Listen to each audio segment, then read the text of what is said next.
ცოტა შედარებით როგორც ვაკვირდები მოიკლო ბიზნესის და ეკონომიკის შესახებ ახალ რამებმა, მაგრამ არც ეგრეა საქმე. სხვათა შორის გუშინ კახეთში გავხდით ენკრესის მიმდებარედ, შილდასთან სიახლოვეს ძალიან მაგარი ახალი ქარხანა გაიხსნა. ამაში ჩართულები არიან ქართული ერნსტ-იანგის დამფუძნებლები და მათი პარტნიორები საერთაშორისო მასშტაბით. მე მინდა მათ წარმატებები უსურვო რუსლან ხოვაროშვილს, გია ბაზღაძეს ძალიან მაგარი საქმე გააკეთეს და წამოიწყეს. თუმცა ამაზეც მოგვიანებით, მანამდე ყველას წარმატებულ და ბედნიერ კვირეულს გისურვებთ. საფხულის ამ ცხელ ივლისში გამძლეობა და ნებისყოფა თამდევი ყოფილიყოს თქვენი წარმატებული საქმიანობისა, არ ვიცი. მოახერხეთ თუ არა გედევნათ თვალყური გერმანიაში მიმდინარე G20-ის სამიტისთვის, სადაც მსოფლიოს ყველაზე ძლევამოსილი პოლიტიკური ლიდერები იყვნენ შეკრებილნი, ხო და ამ უპრეცედენტო დაცვის პირობებშიც კი ადგილობრივ სპეცსამსახურებს 200 არა, მე მგონი 2000-ზე მეტი თანამშრომლის დამატება დასჭირდათ, რათა დაეცვათ ლიდერების და დელეგაციის წევრთა უსაფრთხოება. ჯამში გამოუვიდათ კიდეც, თუმცა იყო პროტოკოლის გაუთვალისწინებელი კორექციებიც. მაგალითად, მელანია ტრამპი ვერ დაესწრო პირველი ქალბატონების ადგილს უსაფრთხოების ზომების გამო, რადგან მისი სასტუმროს სიახლოვეც სწორედ რომ განსაკუთრებული მოვლენები ხდებოდა, ამის ოკუპირებული იყო ის სასტუმრო. სამიტის სრული მიმოხილვით და პოლიტიკური მესიჯების განხილვით ნამდვილად არ შეგაწყეთ თავს ორშაბათს დილიდან, მაგრამ ვერაფრით გამოვტოვებ დონალდ ტრამპის და კიდევ რამდენიმე ლიდერის შესახებ შექმნილ ასევე რამდენიმე ვიდეოს, რომელმაც დამსახურებულად რამდენიმე მილიონიანი ნახვა მოიპოვა. მოდი, მაშინ ასე დავიწყოთ პოლიტიკოთი.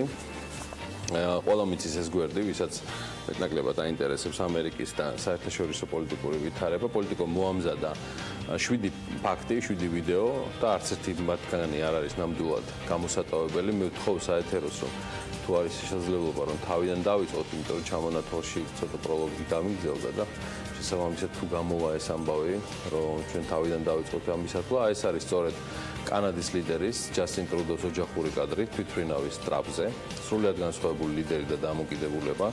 მას საფრანგეთის პრეზიდენტის დაბნეულობა ან სრულად გამიზნული ქმედება მოყვება, რომელიც საერთო ფოტოს გადაღებისას, როცა ემანუელ მაკრონი თითქმის ყველა ლიდერისთვის ხელის ჩამორთმევა მოუხდა, სანამ საკუთარ ადგილს იპოვიდა ან სრულად არ დატოვა უბრალოდ მარტო შეერთებული შტატების ლიდერი. კიდევ ერთი ტრამპის მოკლე პასუხი იყო მედიის კითხვაზე, გადაიხდიდა თუ არა მექსიკის საზღვართან კედლების მშენებლობის საფასურს, იგივე მექსიკის მთავრობა, რომელთანაც ზუსტად შეხვედრა ჰქონდა და შესაბამისად მისი პასუხი იყო, რა თქმა უნდა, ისევ ტრამპი ამჯერად ანგელა მერკელთან ხელის ჩამორთმევის სცენას მოყოლილი კანცლერის რეაქცია როგორც იქნა, მათი ხელის ჩამორთმევა შედგა. ზოგადად ტრამპის მისამების მანერა კვლავ განსაკუთრებით საინტერესო იყო ამ სამიტის გაშუქებისას და მისი ურთიერთობა ემანუელ მაკრონთან. რა თქმა უნდა, იყო ცხადია ვლადიმერ პუტინის მისი საუბრი ცალკე თემაა მერკელთან და ტრამპთან. ცალკე იყო რუსეთის ლიდერისა და ტრამპის შეხვედრის მათი ჟესტიკულაციის განხილვა, ამერიკის პრეზიდენტის ქმედებები, პროტოკოლის ნორმებს ამ სამიტსაც ბევრჯერ გასწდა, ხან ტერეზა მეის შეხსენება დასჭირდა და ხან მისი ცოლის მელანია ტრამპის ღიმილი ფარავდა უხერხულ პაუზებს და ამჯერადაც უნდა აღნიშნო, რომ მელანია ტრამპის შეუდარებლად გამოიყურებოდა და ცალკე ეს აღნიშვნის დღეშია მისი და პოლიტიკური ლიდერების მეორე ნახევრების გემოვნებიანი ჩაცმულობა. პირველმა ლედიმ პოლიტიკურ თემაზე საუბრებსაც აუვალო, როგორც ჩანს, საუბარი ამერიკის შეერთებული შტატების პირველ ლედიზე, იგი ოფიციალურ ვახშამზე ვლადიმერ პუტინთან ერთად მისი დიალოგი და სანამ მეუღლის სხვა ლიდერებთან ბაასობდა, საკმაოდ დიდხანს გაგრძელდა მელანია ტრამპის და ვლადიმერ პუტინის საუბარი. ახლა აღარავინ მელაპარაკოს House of Cards თემებზე, ამაზე კიდევ სხვა დროს ვისაუბრებთ.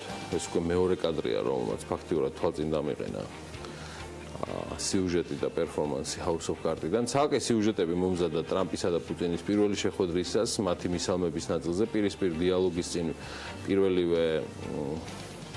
პირველების პოზიციაზე და ემოციურ განწყობაზე პროფესიონალებმა ღიად თქვეს და შეუიარაღებელი თვალითაც შენიშნავდა ამერიკელთა ლიდერის თავისუფლების და დაძაბულობას ვლადიმერ პუტინის ქცევაში. მოკლედ დომინირების ხაზგასასმელად საკმაოდ უხეში იყო ტრამპი თუ გახსოვთ ბრიუსელში ნატოს ახალი შტაბ-ბინის დათვალიერებისას, ამის მუჯლუგუნი დაკავებული წინარიგი ხორვატიის ლიდერის წამოწევისას, როცა იენ სტოლტენბერგი ერთგვარ მცირედ ექსკურსიას აკეთებდა.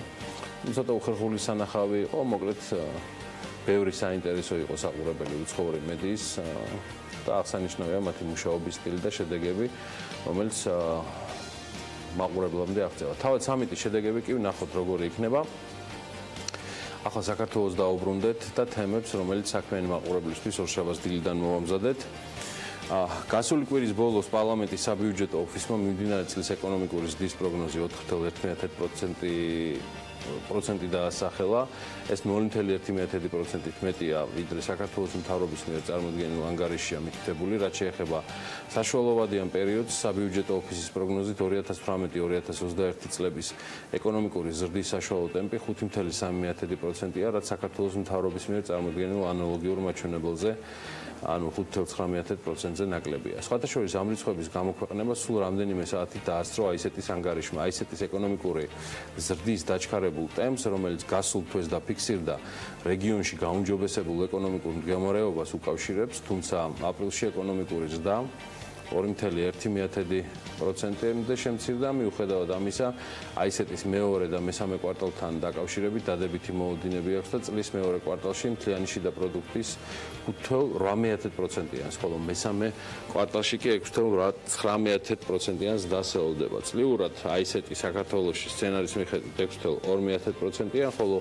საუკეთესო შემთხვევაში 6.6%-იან ეკონომიკურ ზრდას ვარაუდობს. საშუალოდ კი აისეტი ეკონომიკური ზრდის პროგნოზი 6.3%-ია, საერთაშორისო საფინანსო ინსტიტუტები საქართველოში 3.5-3.8%-ს ელოდებიან. და პროგნოზირებენ, მოკლედ მათმა ნაწილმა ADB, IMF-ი და მსოფლიო ბანკი მიმდინარე წლისთვის საქართველოს ეკონომიკური ზრდის პროგნოზი ასევე შეამცირა. მთავრობა 2017 წელს ქვეყანაში 4%-იან ეკონომიკურ ზრდას ელოდება. კიდევ ერთი გასული კვირის საქმიანი დილის მაყურებლებისთვის გამორჩეულად სენსიტიური თემა. ეს არის ტყუის შემცველობის საკითხი სუნელებში, რომელზეც სურსათის ეროვნული სააგენტოსგან დაწვრილებითი პასუხი უკვე ცნობილია. მათი მოკვლევის შედეგად გაირკვა, რომ 4 სანელებელში ტყუის შემცველობა დასაშვებ ნორმაზე მაღალი იყო. სააგენტოს განმარტებით, ბაზრის მონიტორინგი სურსათში ტოქსიკური ელემენტების შემცველობაზე მთელი ქვეყნის მასშტაბით ხორციელდება. უწყების ცნობით, ლაბორატორიული კვლევის მიზნით ნიმუშების აღება მიმდინარეობს როგორც მსხვილი, ასევე მცირე სარეალიზაციო ობიექტებიდან, მათ შორის აგრარული ბაზრებიდან. მიმდინარე წელს სააგენტო სპეციალისტებმა ტყუის შემცველობაზე კვლევებისთვის სხვადასხვა სახეობის სუნელ სანელeblis 75 ნიმუში აიღეს და აკრედიტირებულ ლაბორატორიაში გადააგზავნეს. აღებული ნიმუშებიდან უკვე გამოკვლეულია 25, საიდანაც დარღვევა დადგენილი ნორმის ზღვარს ზემოთ ტყუის შემცველობა 4 ნიმუში გამოვლინდა. მოქმედი კანონმდებლობით ტყუის შემცველობა სანელებლებში 5 მგ-ს არ უნდა აღებადებოდეს კილოგრამში.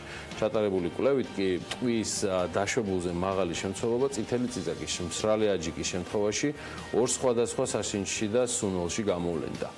სააგენტომ ეს პროდუქტები სარეალიზაციო ბაზრიდან ამოიღო.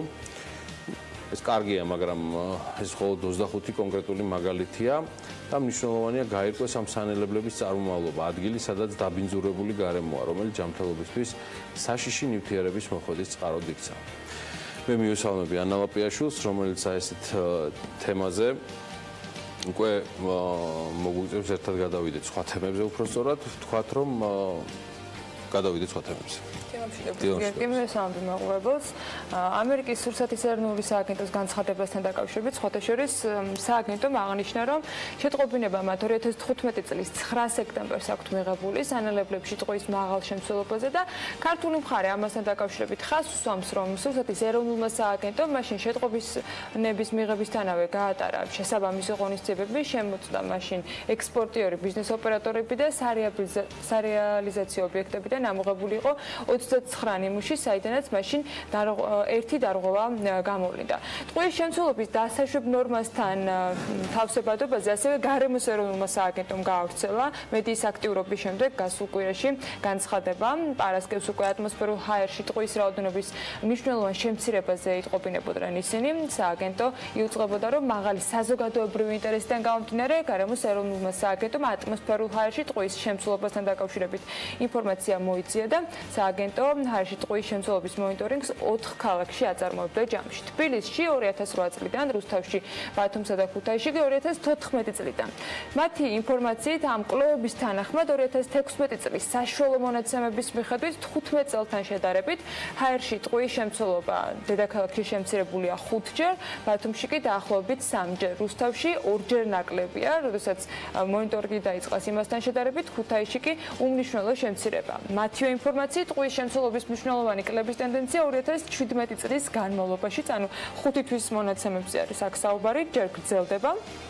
მოკლედ ასეთი არის მათი ინფორმაციები, დაბინძურების თემატიკა და შედეგები და სანამ კალენდრის მოკლე კოლაჟზე გადავალთ, კიდევ ერთი ამბავი უნდა გაგაცნოთ. სამხრეთ კორეადან სეულში ეკოხიდის დიზაინის კონკურსში ქართველი არქიტექტორის ივანე ქსნელაშვილის პროექტმა გაიმარჯვა. ქართულ არქიტექტორთან ერთად მასზე მუშაობდნენ პეტრე იზორია, ონა ლოზურატაიტი და დომინიკას დაუნისი. წარმატებებს უსურვებთ მათ, იმედი გვექნება შესაძლებლობა, რომ საქართველოშიც მოვისმინოთ მათი შეფასებები და ასევე ხედვები. თუ როგორი წარმოუდგენიათ ეკოხიდი და საქართველოსთვის რამდენად წარმოუდგენიათ მსგავსი პროექტების გაკეთება, თუმცა ამას მოგვიანებით ნახავთ. ახლა კი გადავხედოთ კალენდრის კოლაჟს, რითია გამორჩეული დღევანდელი დღე. 1921 წლის 10 ივლისს დაიბადა ცნობილი ქართველი კომპოზიტორი რევაზ ლაღიძე. 1941 წელს დაამთავრა თბილისის მეოთხე სამუსიკო სასწავლებელი ვიოლინოს კლასი. შემდეგ ჩაირიცხა სარაჯიშვილის სახელობის სახელმწიფო კონსერვატორიაში, პროფესორ ანდრია ბალანჩევაძის კლასში. 1941-49 წლებში ვიოლინოზე უკრავდა სიმფონიურ ორკესტრში. 42-51 წლებში მუშაობდა საქართველოს რადიოს სიმფონიურ ორკესტრში მევიოლინეთ. დილით სიმფონიურ ორკესტრში უკრავდა, შემდეგ რადიო კომიტეტში. ლაღიძე სხვადასხვა ჟანრის მუსიკალური ნაწარმოებების ავტორია. მას ეკუთვნის ოპერა ლელა, მუსიკალური კომედიები მეგობრები და კომბლე, სიმფონიური პოემა სამშობლოსათვის, სიმფონიური სურათი საჭიდაო და სხვა. კომპოზიტორი მუშაობდა თეატრალური სპექტაკლების მუსიკალურ ნაწარმოებებზეც. მასვე ეკუთვნის 30-ზე მეტი მუსიკა კინოფილმებისათვის, საბუდარელი ჭაბუკი, ნინო ზვიგენის კბილი, ხევისბერი გოჩა და სხვა. რევაზ ლაღიძე ნაყოფიერად მუშაობდა სიმღერის ჟანრში. სიმღერა თბილისზე კომპოზიტორის ერთ-ერთი ყველაზე ცნობილი და აღიარებული ნამუშევარია. ფეხბურთის მოედანზე პირველად სასტვენი მსაჯმა 1878 წლის 10 ივლისს გამოიყენა. მანამდე მსაჯები ყურადღების მისაპყრობად მხოლოდ საკუთარი ხმით, ჟესტებით და სპეციალური ნიშნებით, ასევე ზარით სარგებლობდნენ. მსაჯები მოედანზე 1873 წელს გამოჩნდნენ, თუმცა იმ პერიოდში თამაშის მსაჯის ფუნქციას არა მხოლოდ პროფესიონალებს, არამედ მოყვარულ ჩვეულებრივ მოქალაქეებსაც ანდობდნენ. აი ასეთია დღევანდელი დღე ისტორიული კალენდრის მიხედვით, კიდევ რამდენიმე საინტერესო კოლაჟი გვეულდება ამ თემატიკაზე, თუმცა იქამდე უნდა ვნახოთ, რა მოგიმზადეთ საქმიანი დილის მაყურებლებს ორშაბათ სამუშაო კვირის დასაწყისში და ვინ იქნებიან ჩვენი სტუმრები.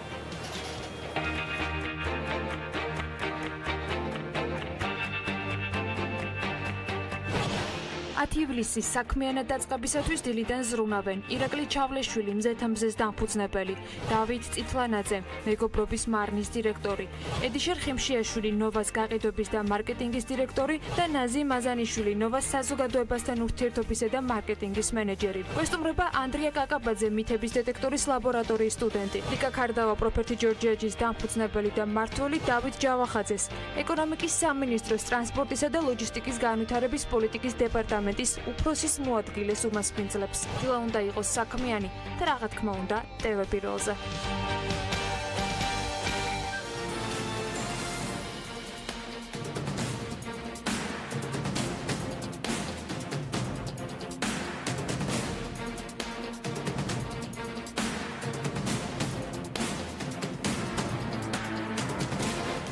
ბიზნესი ახალებით განვაგრძობთ საქმიანი დილის ეთერს. მთავრობა საგარეო ვალის გადახდაში კერძო სექტორთან აქტიურ თანამშრომლობას გეგმავს. განსაზღვრულია სპეციალური წესი, რომელიც იურიდიული პირების ან მათი გაერთიანების ვალის მომსახურებაში ჩართვას არეგულირებს. ამ წესის თანახმად შესაძლებელი ხდება კრედიტორი ქვეყნისათვის პროდუქციის მიწოდების საშუალებით საგარეო ვალის მოცულობის შემცირება და ამ მიზნით კომპანიასთან წინასწარ ფორმდება ხელშეკრულება და პირობებით წინასწარ გაიწერება, მათთვის დაფინანსება კი საგარეო ვალის მომსახურების და დაფარვისათვის გათვალისწინებული ასიგნებებიდან გამოიყოფა. პირობაშია ისიც, რომ მიწოდებული პროდუქციის თითოეული ერთეულის არანაკლებ 50%-ისა უნდა იყოს წარმოებული საქართველოში. სამტრედია გრიგოლეთის მონაკოძე მომუშავე უკრაინულ კომპანიასთან ინფრასტრუქტურის სამინისტრომ შესაძლოა კონტრაქტი გაწყვიტოს. მინისტრმა ზურაბ ალავიძემ გადაცემაში ანალიტიკა განაცხადა, რომ კომპანიასთან დავა დავალიანების გამო მიმდინარეობს. უკრაინულმა კომპანიამ Road Building Altcom-მა სამტრედია გრიგოლეთის საავტომობილო გზის მშენებლობაზე გამოცხადებულ ტენდერში 2014 წელს გაიმარჯვა. კომპანიისთვის ეს საქართველოში პირველი პროექტი იყო. მასთან გაფორმებული კონტრაქტის ღირებულება კი 153 მილიონ ლარს შეადგენს. არაბულმა Green Valley Development-მა კვარიატში ახალი სასტუმრო კომპლექსის Twin Towers-ის მშენებლობა დაიწყო. Towers-ი წარმოადგენს სასტუმრო კომპლექსს, რომელიც არის ერთ-ერთი პირველი დიდი არაბული ინვესტიცია საქართველოს ტერიტორიაზე. რეგიონში განხორციელდება 30 მილიონის ინვესტიცია, რაც მნიშვნელოვანია ეკონომიკური ზრდის და განვითარებისათვის, ასევე თავის მხრივ ხელს შეუწყობს და სამუშაო ადგილების შექმნას უზრუნველყოფს. დასაქმდება დაახლოებით 500-მდე საქართველოს მოქალაქე, პროექტით კი გათვალისწინებულია 2 28 სართულიანი და 1 20 სართულიანი ნაგებობის აშენება. მშენებლობა 2021 წლის ზაფხულისათვის უნდა დასრულდეს. ყაზბეგის მუნიციპალიტეტის სოფელ სნოშიკის სასტუმრო სნო გაიხსნება. სასტუმროებისა და რესტორნების ასოციაციის ხელმძღვანელის შალვა ალავერდაშვილის ინფორმაციით, სასტუმრო საპატრიარქოს ეკუთვნის და სნოში საპატრიარქო რეზიდენციის ეზოში მდებარეობს. ალავერდაშვილი ამბობს, რომ ეს არაკომერციული პროექტია. სასტუმროს ძირითადი მიმართულება კი პილიგრიმული ტურიზმის განვითარება იქნება, თუმცა სხვა ტურისტებსაც მოემსახურება. 35 ნომრიანი იქნება სასტუმრო და დაახლოებით 80 ადამიანზე გათვლილი. კომპანია ჯეოსელმა ნუმერაციის რესურსით სარგებლობის ახალი ნებართვა აიღო. მარეგულირებელს მან ტექსტურ მულტიმედიური შეტყობინებების ნომრებით უფასო არასატელეკომუნიკაციო სერვისის მიწოდების უზრუნველსაყოფად ნუმერაციის რესურსით სარგებლობის ნებართვის მოთხოვნით 20 სააბონენტო ნომერზე მიმართა. კომუნიკაციების ეროვნული კომისიის გადაწყვეტილებით კი ეს მოთხოვნა დაკმაყოფილებულია და მობილურ ოპერატორზე ნებართვა გაიცა, რაც იმას ნიშნავს, რომ ჯეოსელი დამატებით ისარგებლებს ინდექსებით 9050 და 969. ნებართვის გეოგრაფიული ზონა კი საქართველოს მთელ ტერიტორიას მოიცავს, ის უბადოა და ექვემდებარება ყოველწლიურ განახლებას. ინოვაციებისა და ტექნოლოგიების სააგენტო და ევროპული სკოლა კი თანამშრომლობას იწყებენ. მხარეები ერთობლივი ძალისხმევით განახორციელებენ პროგრამებს, რაც ხელს შეუწყობს ევროპული სკოლისთვის საინფორმაციო ტექნოლოგიების სფეროში ინოვაციების განვითარებას. მემორანდუმის ამოქმედების შედეგად საქართველოს ინოვაციების და ტექნოლოგიების სააგენტო, როგორც პარტნიორი კომპანია, თავის მხრივ ხელს შეუწყობს ევროპულ სკოლას, რომ ჩაერთოს საგანმანათლებლო და ტექნოლოგიურ სფეროში მიმდინარე პროგრამებში. კიდევ ერთი სასტუმრო ამჯერად უკვე ქუთაისის აეროპორტთან აშენდება და 3 მილიონი დოლარი ჩაიდება მშენებლობაში. პროექტს სამშენებლო კომპანია GDG ახორციელებს და მისი ხელმძღვანელი აღნიშნავს, რომ აეროპორტის მიმდებარე ტერიტორიაზე 1 ჰექტარი მიწის ნაკვეთი უკვე შეძენილი აქვს. საშუალო სეგმენტზე გათვლილი სასტუმრო 100 ნომრიანი იქნება. ადგილზე 200 მანქანაზე გათვლილი ავტოსადგომიც მოეწყობა. ბეჟან წაქაძე ამბობს, რომ სასტუმრო დაკავშირებული იქნება აეროპორტთან და პოტენციურ მგზავრებს მათი ფრენის რეგისტრაციის და სხვა სიახლეების შესახებ ინფორმაციას მიაწვდის. ბიზნესმენი აღნიშნავს იმასაც, რომ მიმდებარე ტერიტორიაზე სასტუმრო პრაქტიკულად არ არსებობს, შესაბამისად, აეროპორტის მგზავრები ქუთაისში, წყალტუბოსა და სამტრედიაში მიდიან ღამის გასათენებლად. ბიზნესმენი კიდევ ერთი სასტუმროს აშენებას უკვე ვანში გეგმავს. ამ შემთხვევაში დასასვენებელი სახლი 25 ნომრიანი იქნება და შედარებით მაღალ სეგმენტზე იქნება გათვლილი. ამ მიმართულებით ბიზნესმენი კიდევ 400,000 დოლარამდე ინვესტიციას აპირებს. ორივე სასტუმროს მშენებლობა მიმდინარე წლის ბოლომდე დაიწყება. წინაღეს რაიონში მარცვლეულის შესანახი ახალი მეურნეობა ამოქმედდა. მარცვლეულის შესანახი მეურნეობა 600 ტონა მარცვლეულის შენახვას უზრუნველყოფს საწარმოში, რომელიც 2017 წლის ივნისში უკვე ამოქმედებულია და იქ 7 ადამიანია დასაქმებული. მარცვლეულის პროდუქცია ადგილობრივ ბაზარზე იყიდება, საწარმოში ჯამურად 490,000 ამერიკული დოლარი ინვესტიცია განხორციელდა. აქედან 390,000 ამერიკული დოლარი შეღავათიანი აგროკრედიტია, ხოლო 100,000 დოლარი უკვე საკუთარი ინვესტიცია.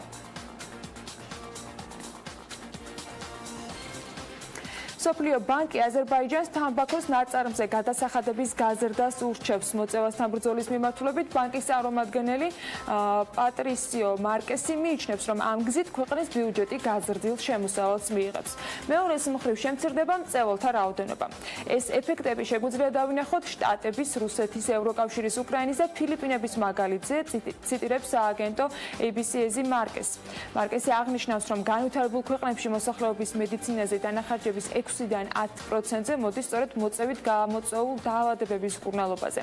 შტატებში 2015 წელს ეს მაჩვენებელი ფულად გამოსახულებაში 170 მილიარდ დოლარს შეადგენდა და ისიც უნდა აღვნიშნოთ, რომ აზერბაიჯანში უფრო დაბალია თამბაქოს ნაწარმზე გადასახდელი საქართველოსთან და რუსეთთან შედარებითაც. ამაზონი უარყოფს ინფორმაციას იმის შესახებ, რომ ღვინის ბიზნესში ერთვება. მედიამ გაავრცელა ინფორმაცია იმასთან დაკავშირებით, რომ ონლაინ გაყიდვების გიგანტმა საკუთარი საფირმო ნიშანი შექმნა კომპანია Oregon King Estate ვინერისთან ერთად, რომელმაც თავის მხრივ ჩამოაყალიბა სამარკო ნიშანი სახელწოდებით Next-ი. თუმცა როგორც ირკვევა, ეს ინფორმაცია არასწორია. ამაზონის წარმომადგენლები აცხადებენ, რომ სამარკო ნიშანი Next-ი მათ საერთოდ არ ეკუთვნით და არც მათთან თანამშრომლობით შექმნილა. გაუგებრობა კი, როგორც ჩანს, King Estate-ის მიერ გამოცემულმა პრეს-რელიზმა წარმოშვა, სადაც ნათქვამი არის, რომ ახალი ბრენდი Pirveli ღვინოა, რომელიც სპეციალურად ამაზონისთვის შეიქმნა. Warren Buffett-ის კომპანია Berkshire Hathaway-ის ელექტროენერგიის მიმწოდებელ კომპანიას Energy Future Holdings 9 მილიარდ ამერიკულ დოლარად ყიდულობს. გარიგება წლის მეოთხე კვარტალში დაიხურება და ამ შეძენის დამსახურებით Berkshire-ის კონტროლის ქვეშ გადავა ენერგეტიკული კომპანია Oncor, რომელიც ტეხასში დაახლოებით 10 მილიონ მომხმარებელს უზრუნველყოფს ელექტროენერგიით. იქამდე კომპანია NextEra Energy Resource-მა Oncor-ის შესაძენა 18,4 მილიარდი ამერიკული დოლარის გადახდის შეთავაზება გააკეთა, თუმცა მარეგულირებელმა ეს გარიგება შეაჩერა. კომპანია Berkshire Hathaway ელექტროენერგიის და კომუნალური სფეროს კომპანიების ფასიან ქაღალდებს ფლობს, რომელიც მთელი შტატების ტერიტორიაზე მუშაობს. გარიგება კი მას პორტფელის გაფართოების შესაძლებლობას მისცემს. მიკროპროცესორების მწარმოებელი კომპანია Qualcomm-ი Apple-თან სამართლებრივ ბრძოლას განაგრძობს. კომპანიებს შორის დავა უკვე რამდენიმე თვეა გრძელდება. Qualcomm-მა შტატებსა და აზიის ქვეყნებში iPhone-ის გაყიდვის აკრძალვა მოითხოვა და ამასთანავე Apple-ისაგან 1 მილიარდ დოლარს ითხოვს, რომლის გადახდასაც ოპონენტი კომპანია თავის მხრივ არ აპირებს. საქმე საერთაშორისო ვაჭრობის კომისიას და ფედერალურ სასამართლოს გადაეცა. საჭირის მთავარი მოთხოვნა არის ის, რომ ჩინეთში წარმოებული iPhone-ები ამერიკაში არ უნდა იყიდებოდეს, თუ მათი პატენტი დაცული არაა.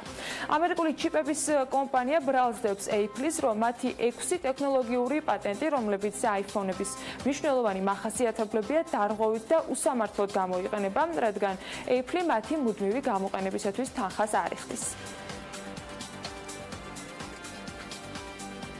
ორშაბათიან დღევანდელ დღის წესრიგსაც უნდა გადავხედოთ, როგორ იწყება სამუშაო კვირა. 11 საათზე, როგორც ცნობილი არის, ბათუმის დემოკრატიული ჩართულობის ცენტრში სახელმწიფო აუდიტის სამსახურის წარმომადგენლები თვითმმართველი ერთეულების წარმომადგენლებთან არასამთავრობო და სამოქალაქო სექტორთან და მედიასთან ერთად საჯარო განხილვას გამართავენ მუნიციპალიტეტებში ჩატარებული აუდიტების შედეგად გადაცემულ რეკომენდაციებზე და საკმაოდ ვრცელი პრეზენტაციაა დაანონსებული. 12-ს რომ 15 დააკალდება ტექნოპარკში კი ბიზნესისა და ტექნოლოგიების უნივერსიტეტის მიერ შექმნილი გლობალური დასაქმების ონლაინ პლატფორმის ციფრული მოქალაქის პროექტის ახალი ეტაპის პრეზენტაცია შედგება. 12 საათზე საერთაშორისო გამჭვირვალობა საქართველოს გეგმავს პრესკონფერენცია, სადაც საკუთარ პოზიციას მაუწყებლობის შესახებ საქართველოს კანონში მოსალოდნელ ცვლილებებზე და ამ ცვლილებების ინიცირებასა და განხილვის პროცესის შესახებ წარმოადგენს. 16 საათზე კი განათლებისა და მეცნიერების სამინისტროსა და კომპანია კვადრატი უძრავ ქონებას შორის მემორანდუმის გაფორმებაა დაგეგმილი, რომელსაც ხელს საქართველოს განათლებისა და მეცნიერების მინისტრის პირველი მოადგილე და კვადრატის გენერალური დირექტორი ირაკლი ბურდილაძე მოაწერენ.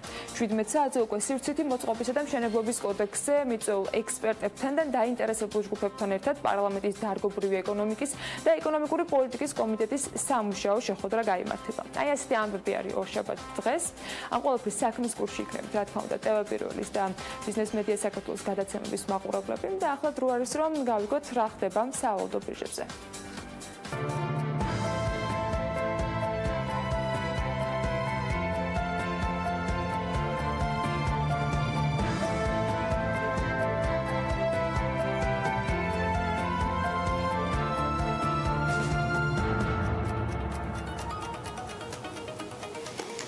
პარასკევის ბანკთაშორისი ვაჭრობის შედეგად ეროვნულ ვალუტამ ჯამში კვირა შეგვიძლია ვთქვათ, რომ წარმატებით დახურა და 2.39 ნიშნულზე პოზიციების შენარჩუნება შეძლო. კვირის მიწურულს ლარმა მცირედით გაიმყარა კიდეც პოზიციები. სულ რაღაც თეთრი 3 მიასედით, მაგრამ ამან ჯამში კარგი ტენდენციის მქონე კვირის მშვენიერი ფინალი განსაზღვრა. ისიც უნდა აღვნიშნოთ, რომ ამ დროისთვის ეროვნული ბანკის ოფიციალური სარეზერვო აქტივები 2 მილიარდ 956 მილიონ დოლარს შეადგენს. ეს 2013 წლის ნოემბრის შემდეგ ყველაზე მაღალი მაჩვენებელია. უცხოური ვალუტის რეზერვების მოცულობა 2 მილიარდ 753 მილიარდი დოლარია, ხოლო სესხების სპეციალური უფლებების მოცულობა 203 მილიონ დოლარს შეადგენს. რეზერვები 2016 წლის 31 დეკემბერთან შედარებით 200 მილიონით არის გაზრდილი. ეს საერთაშორისო სავალუტო ფონდიდან მიღებული ტრანშით და სავალუტო აუქციონებზე უცხოური ვალუტის შეძენით არის გამოწვეული. ეროვნულმა ბანკმა წელს თითქმის კი არა და 89 მილიონ 750.000 დოლარი შეისყიდა. სავალუტო ფონდიდან ჩარიცხულმა თანხამ კი 79 მილიონ 600.000 დოლარი შეადგინა და ეს ყველაფერი იმის ფონზე, რომ ფაქტია, რომ გამყარდა ევროც, რომლის კურსიც 2 ლარი და 73 თეთრია და ეროვნულმა ლარმა ამ ვალუტასთან პოზიციები თითქმის 1 თეთრით დაკარგა. უცვლელი არის თურქული ლირა, იგი კვლავ 65 თეთრად ფასობს, ფუნტის ფასი კი 3 ლარი და 8 თეთრია. ჩვენ ამზადებთ გარკვეულ ანალიტიკას თქვენთვის ხვალისთვის, როცა ვისაუბრებ საქართველოზე და მის ეკონომიკურ მდგომარეობაზე რეგიონალურ ჭრილში, შევაჯამებთ ამ ჩვენს და სხვა ქვეყნების პირველი კვარტლის შედეგებს. მანამდე კი კიდევ ერთი პროგნოზი, ეს იქნება ანა ლაპიაშვილის პროგნოზი, რომელიც გარემოს ეროვნული სააგენტოს ცნობებზე დაყრდნობით არის წარმოდგენილი.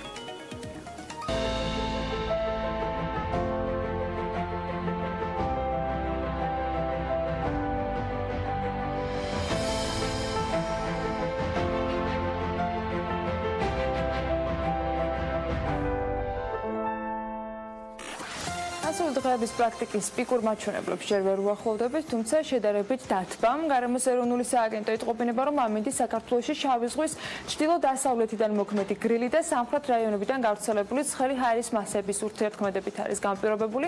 შესაბამისად, მოსალოდნელია დრო გამოშვებით ღრუბლიანობის მომატება, ზოგან ხანმოკლე წვიმა და ელჭიქი, აღმოსავლეთ საქართველოში კი შესაძლოა იყოს სიტყვაც და იქროლებს დასავლეთის მიმართულების ქარი. სოხუმში უნალექოთ ჩაევლვის დღე და 27 გრადუსი იქნება, ბათუმში 26 გრადუსი დაფიქსირდება, ქობულეთშიც ანალოგიურად 26 გრადუსი იქნება დღის განმავლობაში მაქსიმალური ტემპერატურა. ქუთაისში 28 გრადუსს მიაღწევს ჰაერის ტემპერატურა, ზუგდიდში 27 გრადუსი დაფიქსირდება, ისევ როგორც ოზურგეთში. ონში შესაძლოა იყოს ხანმოკლე წვიმა და 24 გრადუსია ნავარაუდები, გორში კი 28, თუმცა აქ უნალექოთ ჩაევლის დღე. ცხინვალშიც უნალექოთ დღე არის პროგნოზის მიხედვით და 27 გრადუსი იქნება, მარნეულში კი 31 გრადუსამდე გათბება ჰაერი, თუმცა დღის მეორე ნახევარში შესაძლოა იყოს ხანმოკლე წვიმაც. რუსთავშიც ანალოგიურად ნალექი არის მოსალოდნელი და 30 გრადუსამდე გათბება ჰაერი, ახალციხეში კი 29 გრადუსი დაფიქსირდება. ბორჯომში 28 გრადუსია ნავარაუდები, ბაკურიანში 23 გრადუსი და დღის მეორე ნახევარში წვიმა, ახალქალაქში კი 22 გრადუსი, სტეფანწმინდაში 17 გრადუსი იქნება, თელავში 29 გრადუსი. რაც შეეხება დედაქალაქს, დრო გამოშვებით აქ ღრუბლიანობის მატებას ვლოდებით დღის მეორე ნახევარში. ხანმოკლე წვიმა იქნება ელჭექით, იქროლებს ჩრდილო-დასავლეთის ქარი, თუმცა ჰაერის მაქსიმალური ტემპერატურა 30 გრადუსს მიაღწევს.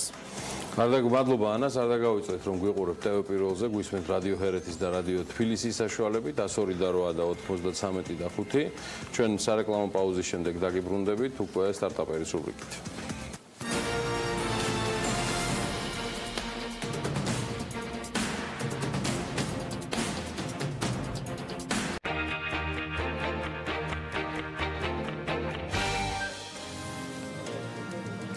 რეკლამის შემდეგ საქმიანი დილით განვაგრძობთ ეთერს და ორშაბათის ტრადიციით სტარტაპერის რუბრიკის დროა, რომელიც TBC ბანკის მიერ არის ახალისებული და ჩვენც რა თქმა უნდა, როგორც ყველა კარგი წამოწყებული სტარტაპის კომაგები ვცდილობთ, რომ საზოგადოებას გავაცნოთ ის ადამიანები, რომლებიც სხვადასხვა დროსა და სივრცეში ინოვაციურ და ახალ ბიზნესებს ქმნიან. შოთა დილა მშვიდობის, რომ კიდევ ერთი საინტერესო სტარტაპის შესახებ მოგუყვები, ვინ იქნება შენი სტუმარი და რა თემაზეა მომზადებული. ჩვენთვის ნაცნობი, მაგრამ თან უცნობი თემა იქნება პურის ქართულ ბაზარზე 2 წლის წინ დაარსდა კომპანია მზეთამზე, ქართული ხორბლის პური, რომელიც ქართული ხორბლის ჯიშებისგან უმაღლესი ხარისხის პროდუქციას აწარმოებს. კომპანია, რომელიც ქართული ჯიშისა და საქართველოში მოყვანილი ხორბლისაგან უსაფუაროდ და ქიმიური დანამატების გარეშე პურს აწარმოებს. ამის შესახებ ნინი ლონგურაშვილმა მოამზადა სიუჟეტი, რომელიც სტუმრობდა მზეთამზეს და მეც გავიგებთ ქართული პურის შესახებ, რომელიც აი მოკლე წინა საეთერო დალაპარაკებაში გამოჩნდა, რამდენი რამე არ ვიცოდი ამ მიმართულებით.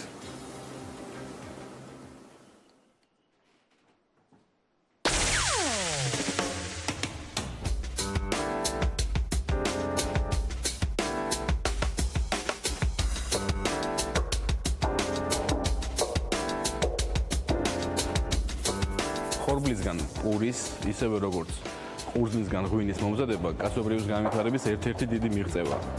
პურის მომზადებას თავისი წესი გააჩნია და ეს წესი მოკლედ რო ვთქვათ ესეთია. მზადდება პურის დედა, რომელიც ერთი კვირის განმავლობაში სპეციალური მოვლის რეჟიმში ღვინის და წყლისგან მიიღება. პურის დედა შეიძლება იყოს ძალიან დიდი ხნის, მაგალითად ჩვენი პურის დედა 1 წლის არის უკვე. პურის დედით მზადდება ხაში, ანუ შუალედური ცომი, რომელიც მინიმუმ 24 საათიან დაყოვნებას გადის, გააჩნია მასაც სპეციალური რეჟიმები დაყოვნების და შემდეგ უკვე ცხება პური, რომელიც პირველ რიგში, ყდება და იყო მცნება ესეთი პურის გატეხვის და მე აქვს ძალიან გემრიელი სურნელი და გემო და შემდეგ მოქმედებს ადამიანის ჯანმრთელობაზე ძალიან დადებითად, ისე როგორც პური უნდა მოქმედებს. მზეთამზეს პური სწორედ აი ამ ეტაპებს გადის, ერთადერთი რაც თანამედროვე ტექნოლოგიებიდან არის, ეს არის ელექტროენერგია, რომელიც ამოღებას გვინდა და საბოლოო ჯამში გვინდა რომ გადავიდეთ სრულიად ბუნებრივ პროცესზე.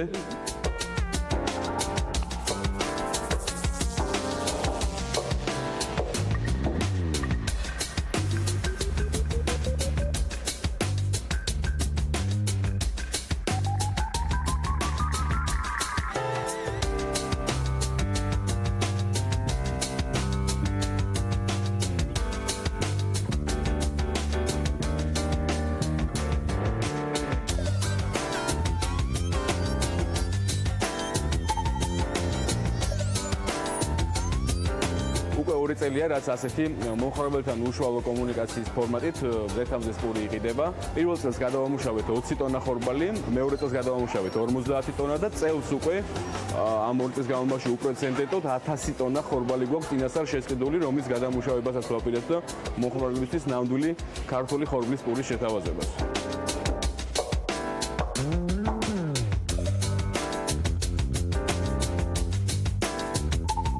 წლებში იყო პერიოდი ისეთი, როდესაც ძირითადად არ ეჯერათ, რომ ქართული ხორბლისგან ცხებოდა პური, იმიტომ რომ იყო ესეთი მოსაზრება, რომ ქართული ხორბლით პური არ ცხება, ჩვენ პური გამოვაცხვეთ ქართული ხორბლით და ჯერ პირველ რიგში ძალიან გემრიელია, მერე სასარგებლოა, გვაქვს რამოდენიმე სახის, გვაქვს თეთრი, გვაქვს ცეხვილი, ანუ მთლიანი ხორბალი დაფქული არის ერთ ფრაქციად და მთელი ხორბლის სიკეთე ჩადებული არის პურში, ასევე გვაქვს ჭვავი, რომელიც ისის ადგილზეა მოყვანილი და სხვადასხვა ინგრედიენტებს, როგორც არის სეზამი, მზესუმზირა, გოგრის მარცვალი, ესეთ რაღაცებს ვიყენებთ იმისთვის, რომ უფრო ასე ვთქვათ, მომხიბვლელი გავხადოთ სხვადასხვა ტიპის მომხმარებლისთვის.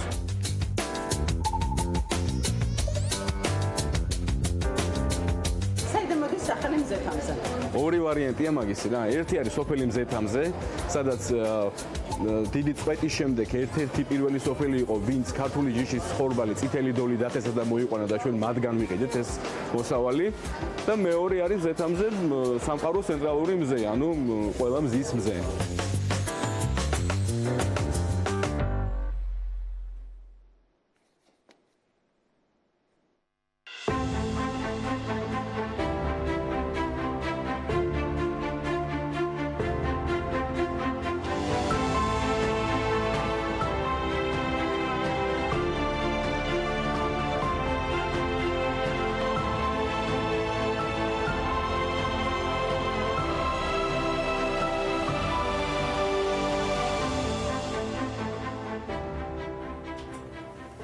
უღმესი მადლობა ნილონგურაშვილს ასეთი კარგი სიუჟეტისთვის. ახლა კი მასპინძლობთ ირაკლი ჩავლეშვილს, მზეთამზეს დამფუძნებელს.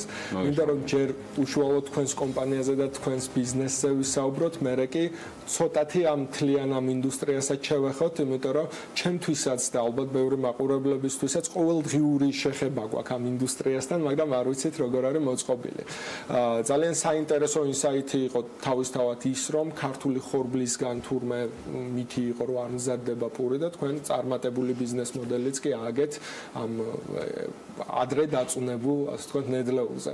დავიწყოთ იმით, როგორ დაიწყო კომპანია, თქვენ რა სფეროდან ბრძანდებით, როდის გადაწყვიტეთ, რომ პურის ცხობა დაგეწყოთ და რა მიგიყვანათ აქამდე?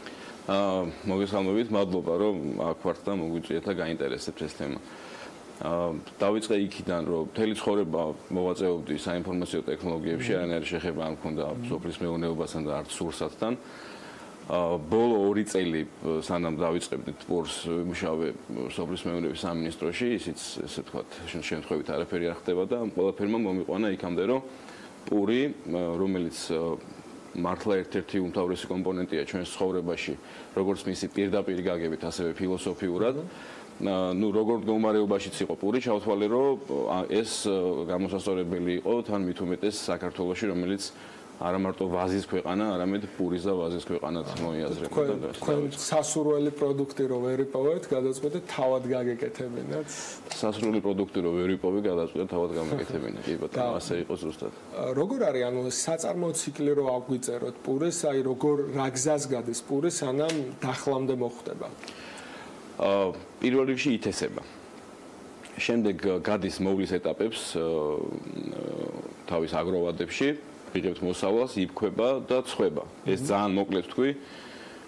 ჩვენ 8 თვის განმავლობაში რომ გვეგონა რომ პურს ვაცხობდით, თურმე პურს არ ვაცხობდით დასაწყისში, იმიტომ რომ პურის გამოცხობას თავისი რეცეპტი აქვს და თავისი წესი აქვს, რომელიც ასე დავიწყებული იყო და ნუ სადღაც 2016 წლის მაისში ჩვენთან ოჯახში შეიქმნა პურის დედა, რომელიც არის ბუნებრივი საფუძვრო, პური არ არსებობს. ანუ ეს არასწორი მცნებაა. არსებობს ბუნებრივი და ინტენსიური საფუარი. ბუნებრივი საფუარი არის პურის დედა, რომელიც სპეციალური ბაქტერია, რომელიც სპეციალური მოვლის პირობებში, როგორც სიუჟეტში ვთქვით, იბადება ფქვილის და წყლის ყველაზე ველური სახეობა არის ფქვილის და წყალით მიღებული, არსებობს სხვადასხვა ინგრედიენტების დამატების საშუალება არის, მაგრამ ჩვენ ამ ველურ სახეობას ვიყენებთ. მერე ცომი გადის, ესე ვთქვათ, ხაშის ეტაპს, ანუ ხაშს ეძახიან შუალედურ ცომს, რომელიც დედით იზილება, პურის დედით იზილება, შემდეგ დაყოვნებას გადის მინიმუმ 24 საათიანს. და მინიმუმ 24 საათის შემდეგ არის შესაძლებელი მისი გამოცხობა. 48 საათი თუ გაჩერდება უკეთესია. ანუ ერთია გამოცხობა და მეორე პროდუქტის მიტანა უშუალო მომხმარებლამდე და აქ პური არ არის ისეთი პროდუქტი, რომლის იმის ფუფუნება იყოს, რომ ეს თუ დიდხნიანი ლოჯისტიკური პროცესი ახლდეს თან. ანუ თქვენ როგორ სად არის თქვენ თვითონვე ყიდით თქვენი ობიექტი გაქვთ თუ Excel-ში განტოტვას აკეთებთ თქვენ? ცოტა გზლად გიპასუხებ თუ შეიძლება. როდესაც ამ საქმის დაწყება გადავწყვიტე, ერთ-ერთ ძალიან კომპეტენტურ ადამიანთან ვიყავი პურის სფეროში და ესე მიპასუხა, რომ ქართული ხორბლით პური არ ცხობაო და დაანებევ თავი ამ საქმესო და ნუ ძალიან გამიკვირდა, იმიტომ რომ როგორ შეიძლება ქართული ხორბლით, რომლის ერთ-ერთი სახეობა მახა მთელმა მსოფლიომ აღიარა, რომ იმდენად დახვეწილი ტიპია და იმდენად დახვეწილი აქვს ეს გენეტიკური კოდი, რომ ხორბლის სამშობლოს წინაპარია ყველა ხორბლის, ყველა ხორბალი ამისგან მოდის. როგორ შეიძლება არ ცხობოდეს ამ ხორბლის ბიზაშულებისგან პური და ну ეს იმდენად დაუჯერებელი იყო, რომ ჩვენ გადავწყვიტეთ, ჩვენი გაყიდვის ფორმატი ყოფილიყო ისეთი უშუალო. ანუ გვაქვს სპეციალური დახლები, ჩვენი პური არდებს, ასე ვთქვათ, სხვა პურებთან ერთად. ჩვენი კონსულტანტები, მომზადებული კონსულტანტები შეძლებს დაგორათ მაქსიმალურ კონსულტაციას უწევს მომხმარებელს თუ რას ნიშნავს აი ეს რასაც ახლა მეუყვები ეს პროცესი, ხორბალი, მისი ასეთ დაფქვა, მაგალითად თეთრი ფქვილი არც ისე სასარგებლოა ჯანმრთელობის, იმიტომ რომ სახამებელია და ნუ მისგან იდეაში წებო კეთდება რა, ეხლა შპალერს აკრავდნენ. და მისი ბუნებრივი გამანეიტრალებელი არის მისივე ხორბლისვე ტანისამოსი, ანუ გარე კანი, რომელსაც კატო ქვია და ის ორივე ერთად არის ბალანსი, ანუ პური არის ერთადერთი სურსათი, რომლის წყალთან ერთად მიღების შემთხვევაში ადამიანს შეუძლია იცოცხლოს, ანუ სხვა დანარჩენი არ დაჭირდეს. ასეთი მეორე სურსათი არ არსებობს. და ერთად თლიანობაში დაფქული ესეთი ხორბლის ფქვილი, რომელიც თეთრსაც შეიცავს და ქატოსაც, ეს არის ალბათ პურის ყველაზე, როგორც ვთქვით, სიუჟეტში მთელი სიკეთე ხორბლის მოქცეული ამაში. ეს ხო, იცოდით? არა, არ ვიცოდი. ხო, ანუ ამის გამო ზუსტად გვაქვს ესეთი ფორმატი, 2 წელია ზუსტად. 2 წლის განმავლობაში, აქ რო ვარ და ამაზე ვლაპარაკობთ, ამას მივახციეთ ამაში ტიპის. რა არის თქვენი საწარმოო მოცულობა, რამდენ პურს აწყობთ დღეს? დღეს რასაც, ესე იგი, ჩვენ პირველ წელიწადს გადავამუშავეთ 20 ტონა, რაც მოვიპოვეთ მთელი ქვეყნის მასშტაბით, ასეთი ტიპის ქართული ჯიშის ხორბალი. მეორე წელს გავზარდეთ და უფრო მეტი მოვიპოვეთ ჩვენმა ფერმერებმა, ვინც მანამდე ჩვენი მომწოდებელი იყო, უფრო მეტი მოიყვანეს და 50 ტონა გადავამუშავეთ. წელს, ესე იგი, საშუალება მოგვეცა, რომ 1000 ტონის მობილიზება უკვე გავაკეთეთ. ნაყიდი არ გვაქვს, მაგრამ ჩვენთვის შენახულია ესეთი ხორბალი. გაირკვა ისიც, რომ თურმე ხალხი ბევრი ადამიანი თესავს ქართული ჯიშის ხორბალს, მაგრამ მოსავლის აღების დროს ის ისე ერევა სხვა ჯიშის ხორბლებს და იმპორტირებულსაც, რომ საერთოდ იკარგება და ანუ ეს გვინდა რომ გამოვასწოროთ, რომ ჩვენი ქვეყანა 800,000 ტონა ხორბალს მოიხმარს წლის განმავლობაში და წელს 80,000 ტონა არის მოსავალი ქვეყნის შიგნით. ანუ 10% ეს არის არაფერი იმასთან, როდესაც უახლოეს წარსულში და არ ვლაპარაკობთ დიდი ხნის ისტორიას 2001 წელს საქართველოში დაახლოებით 500,000 ტონა ხორბლის მოსავალი ჰქონდათ. ანუ არა ისეთ დროს, როცა გულხინდა 2/3 მაინც მეტი კი ბატონო, კი. ანუ თავისუფლად შეგვიძლია 2001 წელს თუ 500,000 ტონა მოსავალი მივიღეთ 800-დან, ესე იგი 800-ით შეგვეძლო, ხო? იმიტომ რომ 2001 წელს არ გულხინდა და გზების არ ჰქონდა და მე მგონი დენის არ იყო მაგ დროს.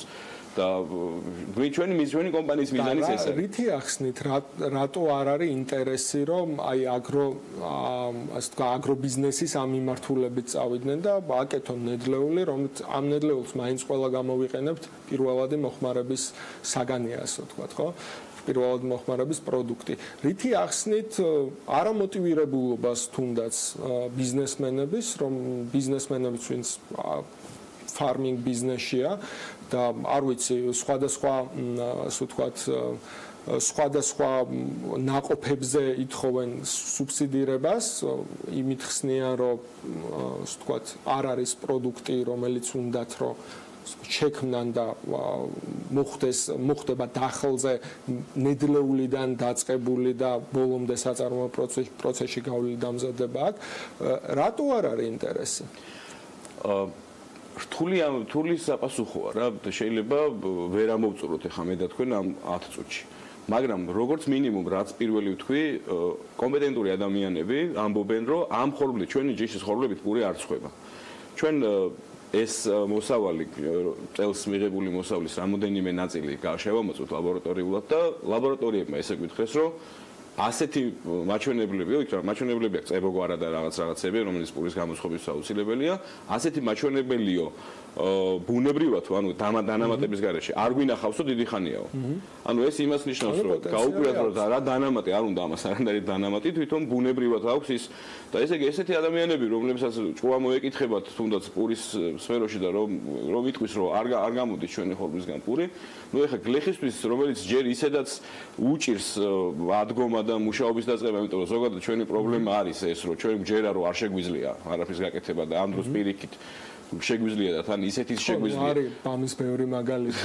ისეთის შეგვიძლია ჩვენ ქვეყანას ვერასდროს ვერ გახდება ჩვენი ქვეყანა წარმატებული პლანშეტების წარმოებელი ქვეყანა, იმიტომ რომ ვერასდროს ვერ აჯობებს Apple-ს, მაგრამ ჩვენ ქვეყანა შეუძლია თუნდაც იმ ლოგიკით, რომ ხორბლის სამშობლო არის და ღვინის სამშობლო არის, აწარმოოს ისეთი სურსათი, რომლითაც შეიძლება Apple-ის დონის იყოს, შეიძლება ცუდ შედარებას ვაკეთებ, მაგრამ პირველი იყოს დაუშვათ სურსათის წარმოებაში. აწარმოოს ცოტა, მაგრამ განსხვავებული ნიშნული განსხვავებული ხარისხის, განსხვავებული გემოვარდნისებების. თქვენ როგორ ფიქრობთ, აი ეს საფასო სეგმენტი რა გაქვთ, ასე ვთქვათ, განსაკუთრებული შეძლების ადამიანი უნდა იყოს, რომ ესე ეკოლოგიურად სუფთა და კარგი პური მოეხმაროს. რა თქმა უნდა, ეს მიწოდება არეგულირებს ფასს, ხო? რა მოთხოვნა და რა მიწოდება.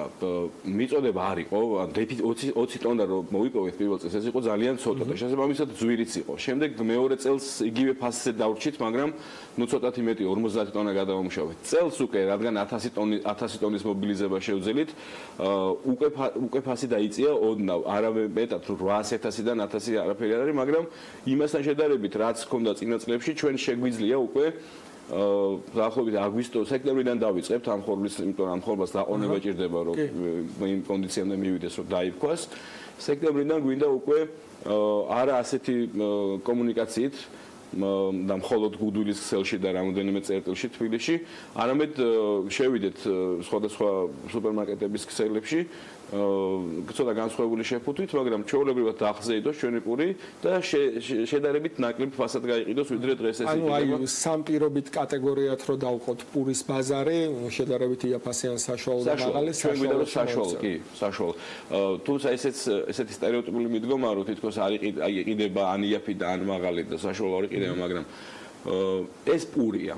პირველ რიგში პურია და თუ ადამიანი ფიქრობს იმაზე, თუ რას მიირთმევს და რა მიაქვს სახლში, შვილებთან და ოჯახში, მაშინ ეხლა საშუალო ფასშია, მაღალში თუ დაბალში, ამით არ უნდა განსაზღვრო.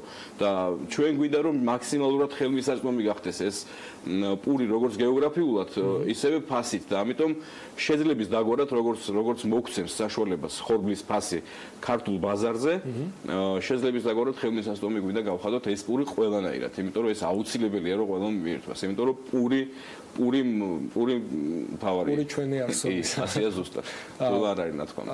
რატო აქამდე აი 2 წელია რაც ბაზარზე ხართ, რატო აქამდე არ გამოჩდით ყველგან? ნედლეული შეზღუდვა იყო მანამდე. მხოლოდ ეს ყველაფერი ხდება ბუნებრივად, რა. რომც ძალიან მოგვენდომებინა ვერ გამოჩნდებოდით, იმიტომ რომ ამდენი ხორბალი არ იყო. გამოჩენას დრო ჭირდება და ჩვენ არ ვართ ისეთი ჩვენი სახსრებით დავიწყეთ ეს კომპანია. ცოტა ხნის წინ ავიღეთ TBC-ის. თუ საიდუმლო არ არის სასტარტო კაპიტალი რა იყო, რითიც დაიწყეთ ბიზნესი? დაახლოებით 100,000 ლარი დავხარჯეთ, დაახლოებით შეიძლება ცოტა მეტი. ყველაფერი შედის, ანუ ამაში შედიოდა ყველაფერი, კი, რაღაცა, ანუ ისეთი გაწერილიც არ ქონდა, რომ სტანდარტულად ბიზნესი, იმიტომ რომ როგორ განვითარდებოდა არ ვიცოდით. როგორც გითხარით, პურის ხობას 8 თვის თავზე ვისწავლეთ. მანამდე ცოტა სხვანაირი პური გამოგვდიოდა. ნუ TBC დაგვეხმარა, ესეც მადლობა მინდა გადავუხადო და პირველ რიგში იმისთვის, რომ ნუ ერთი რომ ფინანსური რესურსი და მეორე რიგში აი თუნდაც დღეს რომ აქ ვართ ეს TBC-ის პროექტის ნაწილია და აი ამ კუთხით მეტად ვაფასებ ამ დახმარებას, იმიტომ რომ საშუალო მოგეცა უფრო მეტად წარდგარიყავით მოხმარების წინაშე. და თუ იმ კითხვას დაუბრუნდები, რატომ მეტი არა აქამდე, იმიტომ რომ ჯერ ერთი არ იყო მეტი, მეორე, ნუ ბრენდს ვქმნით და ძალიან ისე ფილოსოფიურად უყურებთ ამ ნაწილსაც, გვინდა რომ ისეთი დამწიფდეს ეს ყველაფერი, ამას ის მალე როგორც პური არ ცხება ერთ საათში, ასევე ეს ბრენდიც არ მწიფდება ერთ წელიწადში, 2 წელია უკვე ვართ. ბუნებაც გვიწყობს ხელს, ასე ვთქვათ, მოსავალი ავიღეთ, აიღეს იმ ფერმერებმა, ვისთანაც კონტაქტი გვაქვს. ეს ექსკლუზიური სუბკონტრაქტორები ყავთ? იცით, გვინდა დავნერგოთ ხორბლის ფიუჩერცულად ყიდვა საქართველოში და წელს ესე ვთქვათ, ჩვენ დონეზე ფიუჩერცი გავაფორმეთ მაგრამ აი თქვენ რაც თქვით, რომ შერევა ხდება და კუპაჟები ხდება ამ თავთავების, ანუ ამით აგვარებთ, რომ კონკრეტულად ჩვენი ხორბალი უკვე დააბინავებული გვაქვს. ანუ ამ 1000 ტონის დიდი ნაწილი უკვე დაბინავებულია, დიდ ნაწილს ველოდებით ეხლა მიდის, ეს არის ის ხორბლის აღების თვე და ეს არ შეერევა არსად და მომავალ წელს უფრო მომზადებული შევხვდებით, როგორც ფინანსურად, ასევე კომუნიკაციით, იმიტომ რომ ჩვენი საქმიანობის დიდი ნაწილი არის კომუნიკაცია მომხმარებელთან, თუ რა არის პური და როგორი უნდა იყოს და მეორე ნაწილი ფერმერებთან, რომ ბოდი რა მოვიყვანოთ, ეს კარგია, ეს ჯერ ერთი ფასზეც ჩვენ შარშან და შარშანწინ იმხელა ფასს გთხოვდნენ ამ ხორბალში, რომ წესით არ უნდა გადაგვეხადა, მაგრამ არ გვივაჭრია მაბატეთ ამ სტყვაზე, იმიტომ რომ მათი мотиваცია გვინდა რომ იყოს მაღალი, რომ მოთხოვნადი პროდუქტი გვინდა და რაც უფრო მეტი იქნება, მით უფრო ეს შემცირდება ფასიც და მეტი და საბოლოო ჯამში დიდია ბაზარი, 800,000 ტონა გვჭირდება. ქვეყანას წლის განმავლობაში და შეგვიძლია ნამდვილად მოყვანოთ და შეგვიძლია ისეთების მოვიყვანოთ პლუს ამას რომ დავუშვათ რა თქმა უნდა ჩვენი ერთი არის რომ ჩვენი ადგილობრივი მოხმარება და მეორე ისეთი ზენიშური წარმოვიდგინეთ ეხლა მახიდან გამოცხარი ან კოლხური ასლი წითელი დოლი შავფხა თეთრი დიკა არის ესეთი ჯიშები რომლისგან გამოცხარი პური მართლა განსხვავდება ნუ იმისგანაც ჩვენ რასაც ეხლა მასიურად ვაცხობთ იმასაც ვაცხობთ წითელ დოლსაც მაგრამ მასიურად ამ ლომთაგორას ჯიშზე ვართ ორიენტირებული ну იმით შეგვიძლია თავი მოვიწანოთ ესე ვთქვათ ყველაზე მარტივად რა ვთქვათ ძალიან კარგი მაშინ სამწუხაროდ დრო ამოგვეწურა აქ უნდა დავასრულოთ პურზე საუბარი თუმცა დროებით მხოლოდ და აუცილებლად ამ გისურვებთ წარმატებას პირველ რიგში და აუცილებლად გავაკეთებთ follow-ups ამ თემის, იმიტომ რომ ძალიან საინტერესო თემა აღმოაჩინა პირადად ჩემთვის და ბევრ ამას არის მიგონი, როგორც ნავთობი არის მნიშვნელოვანი პროდუქტი, ესე ხორბალია, ამიტომ დროებით გემშვიდობებით. მართლაც დროებით, იმიტომ რომ აუცილებლად დაუბრუნდებით ირაკლი ჩავლეიშვილი გსტუმრობდა სტარტაპერის რუბრიკაში, ძალიან საინტერესო საუბარი შედგა და მე მინდა მზეთამზეს მის პარტნიორებს და ირაკლი ჩავლეიშვილს წარმატებები უსურვო ყველაზე რთულ გზაზე ალბათ, რასაც ისინი დაადგნენ, განსაკუთრებულ ყველაზე პრეტენზიულ ბიზნესში და მადლობა დღევანდელი ინტერვიუსთვის, იმიტომ რომ ძალიან ბევრი რამ გავიგეთ იმის შესახებ, რაც მათ შეიტყვეს და პირადად ირაკლიმ ბოლო 2 წლის განმავლობაში. წარმატებები მზეთამზეს, წარმატებები ქართულ ხორბალს, როგორც ჩვენი ერთ-ერთი მაყურებელი ეხლა გვწერდა ცოტა გაბრაზებული იმპორტირებულ ხორბალთან მიმართებაში. კარგი, გადავიდეთ ახლა შემდეგ თემაზე. შემდეგი თემა მარტივია, გვიყურებთ Pirveli-ზე, გვისმენთ რადიო ჰერეთის და რადიო თბილისის საშუალებით. შემოსავლების დრო დგება უკვე Pirveli-ზე და შესაბამისად გავალთ სარეკლამო პაუზაზე და სულ რამდენიმე წუთში დაგვიბრუნდებით ხალხს.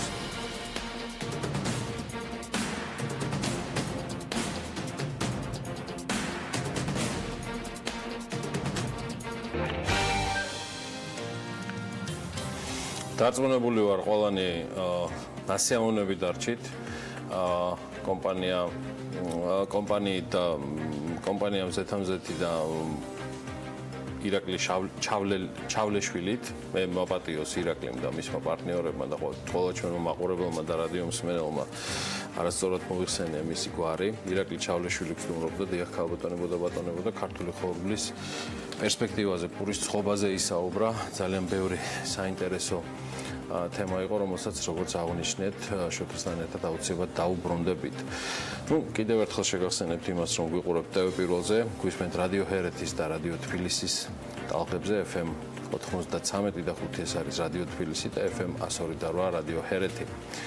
ამ სარეკლამო პაუზის შემდეგ ბიზნესის და ეკონომიკის სიახლეების მორიგი კოლაჟის წინ, რომელსაც სულ რამდენიმე წამში ანნა ლაპიაშვილი წარმოგიდგენთ, სულ საქმიანი დილიდან გაიგოთ, რომ სულ მალე საქმიანი ადამიანებისთვის და სფეროთი შესაბამისად დაინტერესებულთათვის, ოღონდ ამ შემთხვევაში უკვე ენერგეტიკაზე ვსაუბრობ, ნესკრა-ჰესის პროექტის სრულიად ახალი ვებგვერდი იმუშავებს, პრინციპში ის მუშაობს კიდეც უკვე ნესკრას ჰიდროელექტროსადგურის პროექტის განმახორციელებელმა კომპანიამ სააქციო საზოგადოება ნესკრა ჰიდრომ ვებგვერდი ნესკრა ჰიდრო წერტილი G ამოქმედა ჩვენთანაც ბევრ შეხვდებით ხოლმე ამ პორტალიდან ინფორმაციებს, სპიკერებს, რესპონდენტებს, დებატებს, დისკუსიებს სადაც პროექტის შესახებ ძირითად ინფორმაციასთან ერთად ქართულ და ინგლისურ ენებზე ამ ვებპორტალზე განთავსდება ბუნებრივ და სოციალურ ზემოქმედებაზე ანგარიშის მე მგონი 10 ტომი არის ამასთან დაკავშირებით გამზადებული. მომავლისთვისაც რამდენადაც ვიცი, აქვე აიტვირთება მთელი საპროექტო პერიოდის განმავლობაში დაგეგმილი მონიტორინგის შედეგები. მოკლედ პროექტი მაქსიმალური გამჭვირვალობით მიმდინარეობს და შესაბამისად ნებისმიერ ადამიანს, ვისაც სურს დამატებითი ინფორმაციის მიღება ამ ერთ-ერთ ყველაზე მასშტაბურ ენერგო პროექტზე, ეწვიეთ ნესგრაჰიდროს ახალ და განახლებულ ვებ გვერდს. ამასობაში კი დაანონსებული ანალაპიაშვილიც და მისი კოლაჟიც ბიზნესსა და ეკონომიკაზე. კიდევ ერთხელ მივესალმები ჩვენს მოყურებლებს და რადიო მსმენელებს და სანამ ბიზნესის სიახლეების მორიგ კოლაჟს წარმოგიდგენთ, გეტყვით რომ ამ ვებ გვერდზე ხელმისაწვდომი არის პროექტით გათვალისწინებული გასაჩივრების მექანიზმის ონლაინ ფორმატს, ანუ გასაჩივრების მექანიზმის მიზანი იმ საჩივრებზე რეაგირება, რომლებიც შესაძლოა გაუქმდეთ ადამიანებს, რომელთაც ეს პროექტი უშუალოდ ეხებათ. მოკლედ საინტერესო ამბების ახალი წყარო გვაქვს და ის რაც აქამდე ჩვენი პარტნიორებისაგან, მაგალითად გალტენ ტაგარტისაგან ენერგეტიკაზე მოვაგროვეთ, სულ რამდენიმე წამში გაგაცნობთ, თუმცა არაერთხელ დავუბრუნდებით ამ ვებ გვერდსაც.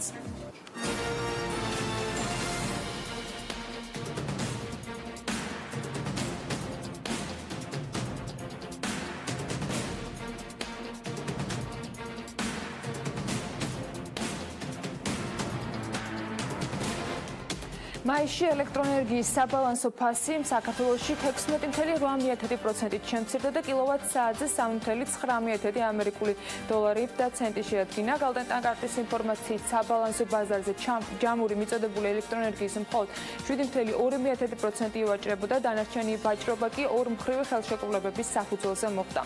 2017 წლის მაისში საქართველოდან ექსპორტირებული ელექტროენერგიის საშუალო ფასი კილოვატ-საათზე $3.04 შეადგენდა, რაც 2%-ული წილით მეტია და 22.7%-ით ნაკლებია თურქეთის საბაზრო ფასზე.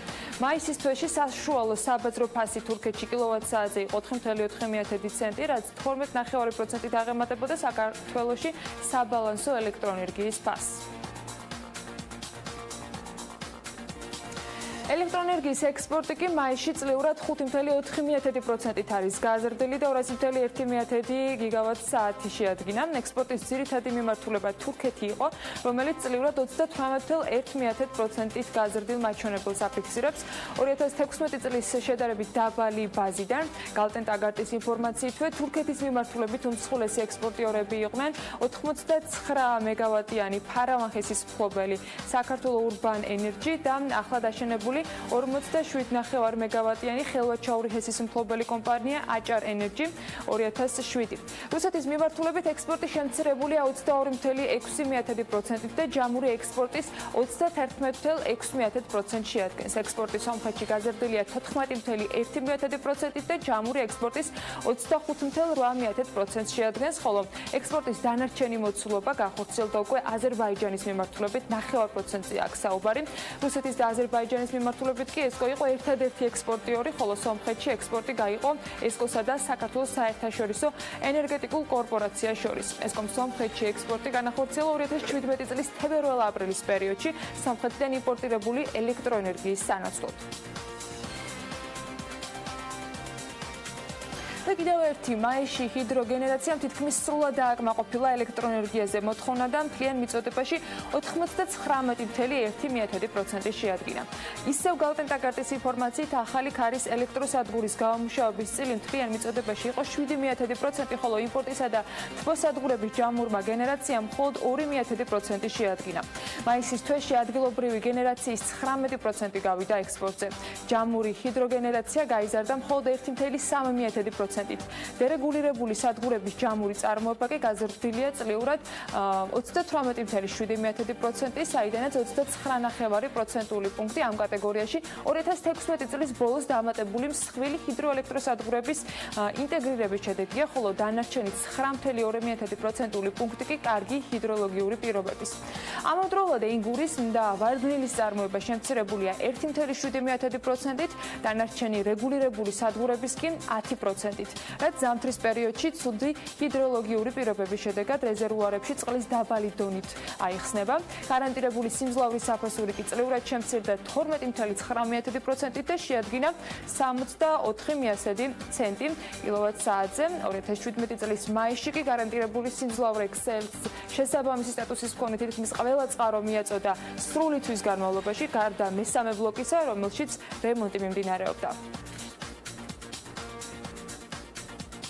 ახლა სხვა სიახლეებსაც უნდა გადავხედოთ. შემოსავლების სამსახურის მონაცემებით გასულ წელს სათამაშო ბიზნესის წლიურმა ბრუნვამ 4,3,193,000 ლარი შეადგინა.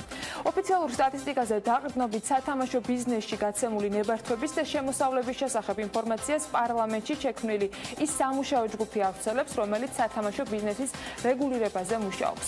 შემოსავლების სამსახურის მონაცემებით სათამაშო ბიზნესის სფეროში ყველაზე მეტი ნებართვა 2011 წელს არის გაცემული 255 ნებართვაზეა ჯამში საუბარი. 2012 წელს ეს რიცხვი 208 იყო, 2013-ში 105, 2014-ში 165, 2015-ში 125 და 2016-ში 129.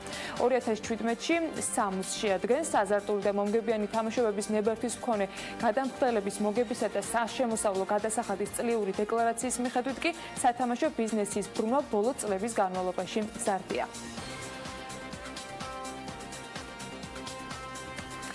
შრომითი უსაფრთხოების მონიტორინგის ჯგუფმა მაღალი რისკის დაახლოებით 20 საწარმოოში ამოწმა. ამის შესახებ საქმის კურსს შრომის ინსპექციის ხელმძღვანელმა ელზა ჯგერენაიამ მიაწოდა ინფორმაცია და მისი თქმით ეკონომიკის სამინისტროს ტექნიკური და სამშენებლო ზედამხედველობის სააგენტოს და ჯანდაცვის სამინისტროს შრომის ინსპექციის სპეციალისტებით დაკომპლექტებულმა ჯგუფმა წლის ბოლომდე 400-მდე საწარმო უნდა შეამოწმოს. ელზა ჯგერენაია აღნიშნავს, რომ შემოწმებულია ჭიათურის მანგანუმი ტყიბულის მაღაროები, ასევე ატრაქციონების პარკი ცინათელა ბლექსი არენა და ასე შემდეგ. შრომის ინსპექციის ხელმძღვანელი აღნიშნავს იმასაც, რომ არის საწარმოები, რომლებშიც აღმოჩენილი დარღვევები არაარსებითია, თუმცა აღმოჩენილია სერიოზული გადაცდომებით, რასთან დაკავშირებითაც კომპანიებს შორის ინსპექციისაგან რეკომენდაციები გაიცა. მისივე თქმით, შრომის ინსპექცია შრომითი უსაფრთხოების მიმართულებებს სწავლობს, ტექნიკური ზედამხედველობა კი ტექნიკურ გამართულებას, მაღალი რისკის საწარმოებში კი შრომითი უსაფრთხოების პრევენციისთვის მონიტორინგის ჯგუფი მაისში ამოქმედა.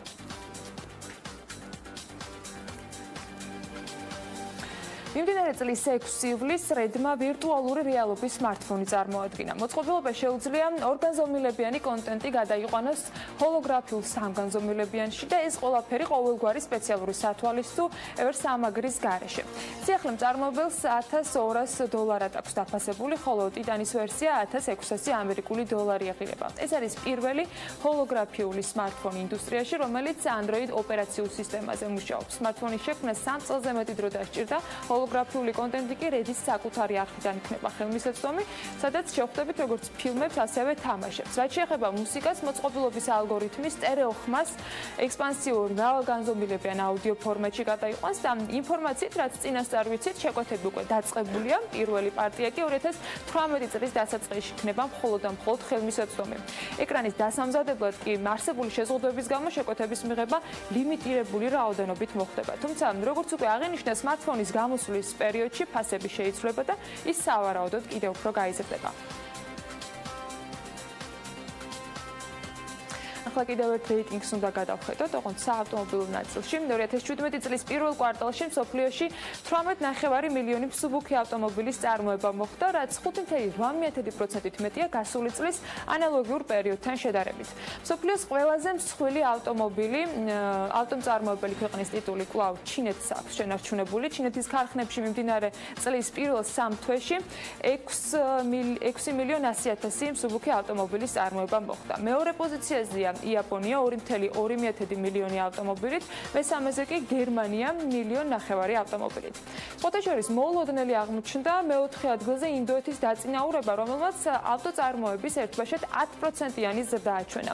გასულ წელს ინდოეთი მე-6 პოზიციას იკავებდა. იანვარ-მარტის ჩათვლით კი ინდოეთში მილიონზე მეტი მსუბუქი ავტომობილის წარმოება მოხდა. ხუთეულის ბოლო საფეხურზე სამხრეთ კორეა არის, სადაც მილიონამდეც ვერ მიაღწია წარმოებული ავტომობილების რაოდენობამ და 940,000 მსუბუქი ავტომობილით შემოიფარგლა. ისიც უნდა აღვნიშნოთ, რომ ხუთეულში პოზიცია დაკარგა შეერთებულმა შტატებმა, რომელიც მე-6 ადგილზე გადავიდა.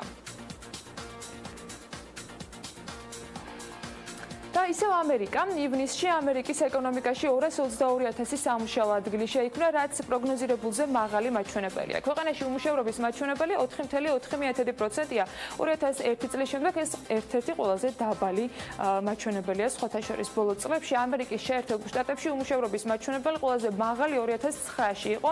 ეკონომიკური კრიზისის შემდეგ კი 10%-ს აღემატებოდა. ივნისში ხელფასები 2,5%-ით გაიზარდა ქვეყნის მასშტაბით და ფედის პროგნოზს 1%-ით მოდით ჩამორჩება ეს.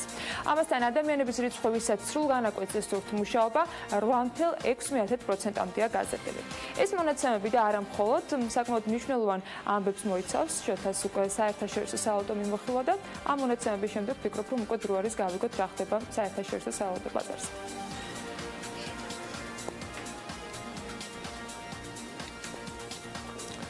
ევროს როგორც საერთაშორისო საგადამხდელო საშუალების გამოყენება ბოლო 1 წლის განმავლობაში შემცირებულია. როგორც როიტერსი წერს, ევროპის ცენტრალური ბანკის ინფორმაციით, ამის მთავარი მიზეზი პოლიტიკური რისკები და განვითარებადი ბაზრების ვალუტების, მათ შორის ჩინური იუანის სულ უფრო ხშირი გამოყენება. ყველაზე მეტად ევროზე მოთხოვნა, როგორც ფინანსირების ვალუტაზე შემცირდა და ამის მიზეზი კი ის არის, რომ ევროპული ვალუტის კურსის დაცემის დროს ევროთი განხორციელებულ ფინანსურ გარიგებათა ჰეჯირება, საინტერესო სიტყვა შეგვხვდა, მეტისმეტად ძვირიჭდება. მარტივად რომ ვთქვათ, ევრომ როგორც საერთაშორისო ვალუტამ წონა დაკარგა, მაგრამ ისიც ფაქტია, რომ ევრო საერთაშორისო მონეტარულ სისტემაში კვლავ მეორე ყველაზე მნიშვნელოვანი ვალუტაა და ამ მხრივ კონკურენტი არც ყავს, ამბობს ევროპის ცენტრალური ბანკის საბჭოს წევრი ბენუა ქეორი. ყოველივეს მიუხედავად ცენტრალური ბანკები ევროს რეზერვებს კვლავ ზრდიან, რასაც ნაწილობრივ ის გარემოება განაპირობებს, რომ ევროკავშირი ნელა, მაგრამ მაინც ახერხებს ეკონომიკური კრიზისის დაძლევას. თავის მხრივ ევროპის ცენტრალური ბანკი ითვალისწინებს იმ ფაქტს, რომ სულ უფრო მეტად იზრდება ჩინური ვალუტის მნიშვნელობა და ამიტომ თავისი საგარეო სავალუტო რეზერვებიდან 500 მილიონი ევრო იუანში დააბანდა. ამასთან ქეორი არ გამორიცხავს, რომ ჩინური ვალუტის შესყიდვები კვლავ გაგრძელდება. აქაც მისი ციტატა გვჯერა, რომ იუანი ჩვენს დივერსიფიცირებულ პორტფელში განსაკუთრებულ ადგილს იმსახურებს. გსურს, რომ ჩვენი რეზერვები ლიკვიდური იყოს და მისი გამოყენება დაუყოვნებლივ შეგვეძლოს. თუ ეს ნაბიჯი წარმატებული იქნება, იუანის უფრო მეტ რეზერვებს შევქმნით, ასე ამბობს ევროპის ცენტრალური ბანკის წარმომადგენელი. გასული წლის ბოლოს გლობალური მასშტაბით საგარეო რეზერვების დაახლოებით 20% ევროში იყო დაბანდებული და ქეორის თქმით ეს მაჩვენებელი სულ უფრო გაიზრდება. ამ მხრივ სოფლიოს ფინანსურ სამყაროში გამორჩეული ლიდერი კვლავ დოლარია, რომელზეც საერთაშორისო რეზერვების და სესხების დაახლოებით 2/3 მოდის. სანამ სავაჭრო კვირა გახურებულა, მოდით მოკლედ მოგახსენებთ რა ხდება დღეისათვის სავალუტო ბირჟაზე. დოლარი კვლავ იაფია ევროსთან და 1 ევრო დოლარი და 14 ცენტი ღირს, გირვანკა სტერლინგი გასული კვირის ყველაზე დაბალ მაჩვენებელზეა და დოლარი და 29 ცენტი ღირს, გაიაფებულია იაპონური იენიც, 1 დოლარის ფასი თითქმის 114 იენია. რაც შეეხება კრიპტოვალუტებს, ბიტკოინი 2529 დოლარის ნიშნულზეა, ხოლო ეთერიუმის ფასი 250 დოლარის მიდამოებშია. მესამე კვირაა, რაც პოზიციებს კარგავს ეთერიუმი. ამ ეტაპისთვის ბიტკოინი და ეთერიუმი ეგრეთ წოდებულ სარკისებურად მოძრაობენ, ანუ ერთად იაფთებიან და ძვირდებიან. Goldman Sachs-ის ტექნიკური სტრატეგიის დეპარტამენტის უფროსის შეება ჯაფარის პროგნოზით, ბიტკოინის საკორექციო ფასი შეიძლება 1857 დოლარამდე ჩამოვიდეს, მაგრამ ამაზე ქვევით არ წავა. თუმცა ამის შემდგომი ზრდის პროგნოზი შთამბეჭდავია, იგი ბიტკოინის ფასის 3915 დოლარამდე ზრდას ელის, რაც თითქმის პრინციპში 1500 დოლარით აღემატება დღევანდელ მაჩვენებელს. მაგარია, კარგი, ვნახოთ რა იქნება, განსაკუთრებით კრიპტოვალუტების ამბები არის ყოველთვის გამორჩეულად საინტერესო და მათი პროგნოზი, მადლობა შოთას. კრიპტოვალუტების მოსაპოვებლად კი ეს ოთხშორის ეთერიუმის მაინერები არც მეტი არც ნაკლები იმდენ ელექტროენერგიას ხარჯავენ, რასაც კამბოჯის და კვიპროსის მთელი მოსახლეობა ერთად აღებული, ანუ საუბარია 4.2 ტერავატზე, 1 ტერავატი საათში მილიარდ კილოვატ-საათს მტოლდება. ამის შესახებ სააგენტო DG Economist-ის კვლევაშია გადმოცემული, გასაკვირი საერთოდ არ არის, რომ ეთერიუმის დამფუძნებლის ვიტალი ბუტერინის ენერგოტევადი ალგორითმების მოპოვებაზე, გრაფიკული ბარათების გამოყენებაზე ვარის თქმა სურს, ცხადია, როცა ხა ორ სახელმწიფოზე თუნდაც ეს მცირეზე, მაგრამ მეტი ენერგომოხმარება გაქვს. მოკლედ, ნაცვლად იმისა, რომ ალგორითმზე proof of work ვიმუშაოთ, იქნება ჰიბრიდული ვერსია, რომელიც მოიცავს proof of stake, მარტივად რომ ვთქვათ, ახალი ოქმი, ეთერიუმის მფლობელების მაინინგის შესაძლებლობას მისცემს მხოლოდ იმის გამო, რომ ჩართული ექნებათ კომპიუტერები. აი ამბობს DJ ეკონომისტის დამფუძნებელი ალექს დეფრიზი. აღსანიშნავია, რომ ეთერიუმის ფუნქცია smart კონტრაქტების აპლიკაციის მხარდაჭერა, ეს კი კომპიუტერული პროგრამაა, რომელიც ხელშეკრულების პირობებს ავტომატურად შეასრულებს, როდესაც გარკვეული შესაბამისი პირობები დაკმაყოფილდება. ეთერიუმის პრაქტიკულობა კი არაერთ კორპორაციას და ინვესტორს იზიდავს, ასევე აღსანიშნავია, რომ ბიტკოინსა და ეთერიუმს ერთობლივი მოპოვებისთვის იმაზე მეტი ელექტროენერგია სჭირდება, ვიდრე მაგალითად იორდანიას, ისლანდიას და დომინიკის რესპუბლიკას და ცოტა ნაკლები ვიდრე სირია და აზერბაიჯანისთვის. მოკლედ, ეთერიუმი ბიტკოინს ელექტროეფექტურობის კუთხით ამ ეტაპზე მნიშვნელოვნად უწრებს და ეს არის ის რეალობა, სადაც ვართ. ანუ გასაგები არის ვალუტების ღირებულება და მყიდულუნარიანობა, თუმცა კრიპტოვალუტები კიდევ ცალკე თემაა, მაგრამ კიდევ ერთი საინტერესო ამბავი მინდა ჩვენ მაყურებელს შევთავაზოთ.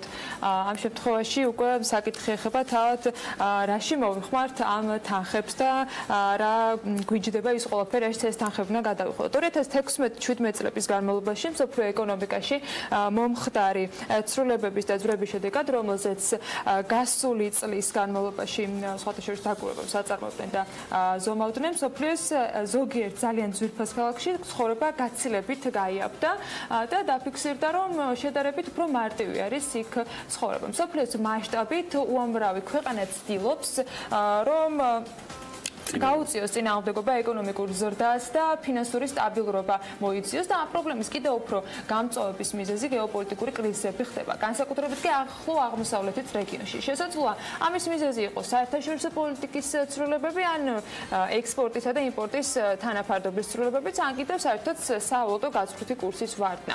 საერთაშორისო გლობალური საფრთხების ანალიტიკურმა კომპანიამ კი Economist Intelligence Unit-მა სხვადასხვა ქვეყნების ყოველწლიური ცხოვრების ღირებულების ინდექსი შეადგინა ამ ყველაფრის გათვალისწინებით და შედეგებიც დაითვალა. BBC აღნიშნავს, რომ ლონდონმა და პეკინმა საერთაშორისო ანალიტიკური კომპანიის მიერ შედგენილი საცხოვრებელი ფასის ყოველწლიური ინდექსის მიხედვით ბევრად ქვედა ადგილები დაიკავეს, ვიდრე ეს ჩვეულებრივ ხდება ხოლმე. აი მაგალითად ლონდონი ქვეყნის ევროკავშირიდან გასulis თაობაზე ჩატარებული კენჭისყრის შემდეგ მაშინვე აისახა მას ეს ყველაფერი და გირვანქა სტერლინგის კურსზე იმდენად იქონია გავლენამ, რომ ლონდონი, რომელიც დიდი ხნის განმავლობაში საცხოვრებლად ყველაზე ძვირფას ქალაქებს შორის ლიდერის პოზიციას იკავებდა ხოლმე, სულ რაღაც 1 წლის განმავლობაში ამ ინდექსზე 18 ადგილით არის ჩამოქვეითებული. სხვა ქვეყნებიდან ჩასული ტურისტები კი ბრიტანეთის დედაქალაქს იმ ნივთების შესაძენად მიაწყდნენ, რომლებიც ახლა მათთვის უფრო იაფი გახდა. ზოგიერთი შეფასების მიხედვით ლონდონში უცხოელების მიერ გაწეული დანახარჯების დონე გასულ წელთან შედარებით 36%-ით მეტით გაიზარდა. ამ რეიტინგში ძალიან ბევრი საინტერესო ქალაქი ხდებოდა, ბევრი ფაქტი, აი მაგალითად პეკინი ბევრმა ჩინურმა ქალაქმა დაკარგა თავისი მაღალი პოზიცია ამ ინდექსში და ზოგიერთი 10-ზე მეტი ადგილითაც კი ჩამოქვეითდა. მაგალითად პეკინის შემთხვევაში მიზეზები არ სახელდება, მაგრამ ზოგიერთი წყაროს თანახმად ეს ჩინურ ექსპორტზე მოთხოვნის შემცირებით არის განპირობებული და დოლართან მიმართებით იუანის გაუფასურებით გამოწვეული. დაახლოებით ისევე როგორც ლონდონში საცხოვრებლის ხელმისაწვდომობის დონე იმაზეა დამოკიდებული თუ ქალაქის ცენტრთან რამდენად შორს აპირებ დასახლებას. ტუნჯოუს რაიონში დედაქალაქის ცენტრიდან აღმოსავლეთით 22 კილომეტრის დაშორებით თვეში $300-ზე ოდნავ ძვირად შეიძლება ბინის დაქირავება. სოფლის სხვა იმ ძვირ ქალაქებს შორის, რომლებშიც გასული წლის განმავლობაში ცხოვრება შესამჩნევად გაიაფთა კი ნიგერის დედაქალაქი ლაგოსი და მექსიკის მთავარი ქალაქი მეხიკოც მოხვდნენ. საინტერესო რეიტინგია ნამდვილად, ბევრ საინტერესო ამბავს ნახავთ და გადააწყდებით. საქართველოს პოზიციები დიდად მნიშვნელოვნად არ შეცვლილად, ამიტომ საქართველოსთან დაკავშირებით არ შევჩერდებით ახლა ამ საკითხზე, თუმცა ფაქტია, რომ ლონდონთან დაკავშირებით ჩემთვის აღმოჩენა იყო, რომ ასეთი დიდი სხვაობა იყო, როცა 36%-იანი ზრდა დაფიქსირდა, იმიტომ რომ დღესაც ძვირია მაგალითად ლართან მიმართებაში გირვანქა სტერლინგის ფასი. მადლობა ანას, ჩვენ რამდენიმე წუთში გავაგრძელებთ ჩვენს ეთერს. მანამდე ვცდილობთ დაკავშირებას ფოთთან, სადაც სამწუხაროდ მშვიდობიანი დილა არ გათენდა ფოთის ცენტრალურ ბაზარზე და ბაზრობის მიმდებარე ტერიტორიაზე. საკმაოდ მასშტაბურ ხანძარს აქვს ადგილი, სხვადასხვა წყაროები იუწყებიან, რომ ბაზრის საკმაოდ დიდი ნაწილი დაიწვა. ჩვენ ვიდრე შევეცდებით რომ ფოთის მერიის წარმომადგენლებთან ან თლად ფოთის მერთან ბატონ ირაკლი კაკულიასთან შევძლოთ დაკავშირება მანამდე ძელვადიან შეჯარებით ამინდის პროგნოზზე გავალ და შემდგომ შესაძლოა ამას მივაყოლოთ რეკლამაც, მაგრამ თუ მანამდე ფოთიდან ჩვენი რესპონდენტები გამოვიდნენ კავშირზე, იმედია ამასობაში გარკვეულ კომუნიკაციასაც ავაწყობთ. კარგი, გავიდეთ ამინდის პროგნოზზე და შემდგომ უკვე დაგიბრუნდებით განახლებული ეთერით.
რეკლამის შემდეგ საქმიანი დილით ვართ ისევ პირდაპირ ეთერში და ჩვენს აიხნით პარტნიორებს და ნამდვილად კარგი პარტნიორებს მასპინძლობ მრავალფეროვანი ხელმისაწვდომი და ხარისხიანი ამ მოთხოვნების დაცვით კომპანია ნოვა სასახურავე მასალებს უკვე 2011 წლიდან აწარმოებს. კიდევ უფრო შორი დროიდან ვიდრე ჩვენთან პარტნიორობას დაიწყებდნენ. დღესდღეობით კი მომხმარებელს საშუალება აქვს რომ სასურველი მასალის ფერის და ფორმის პროდუქცია მთელი საქართველოს მასშტაბით კომპანიის დილერებისგან შეიძინონ. კომპანიის მიერ წარმოებული სასახურავე მასალის უპირატესობის შესახებ თათია ჩაფიჩაძე მოგვიმზადა სიუჟეტი, ოღონდ ჯერ თავად გაერთონდა, სხვათა შორის ძალიან კარგადაც დეტალები მოდით ნახოთ მის მიერ მომზადებულ მასალაში.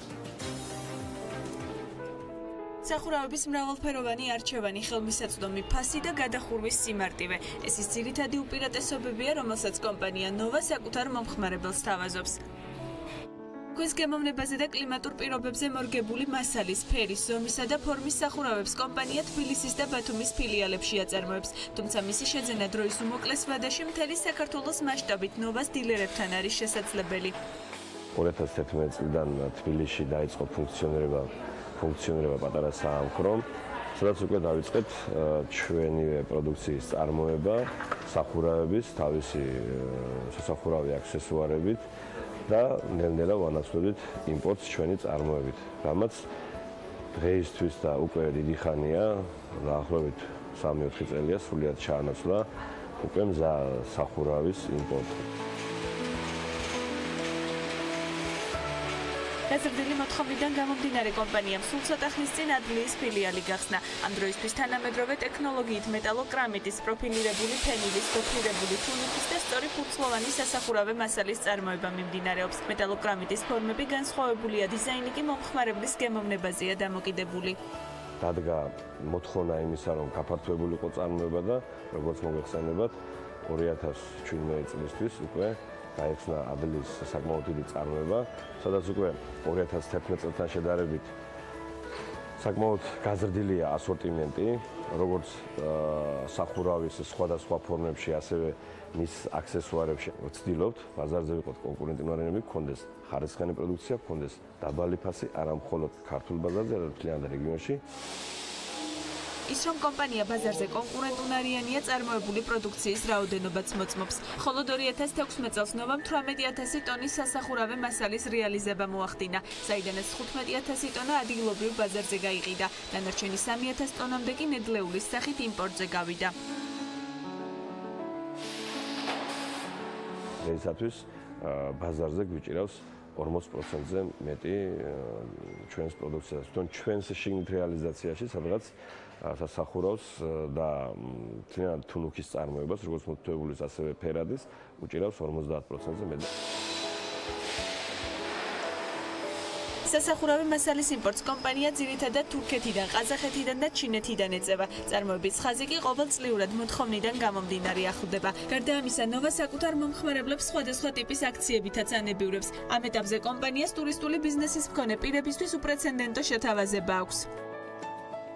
გვაქვს სასიამოვნო სიახლე ჩვენი მომხმარებლებისთვის, მათთვის, ვინც გეგმავს, ან ვისაც აქვს ტურისტული ბიზნესი, ნოვას საგანმანათლებლო დარბაზებში შეუძლიათ 0%-იანი განვადებით შეიძინონ სარემონტო სასახურავე მასალები, მათ თავაზობთ ასევე 10 თვემდე საშეღავათო პერიოდს. მსგავსი უპრეცედენტო შეთავაზება ჩვენი სტილის არც ერთ კომპანიაში არ არსებობს.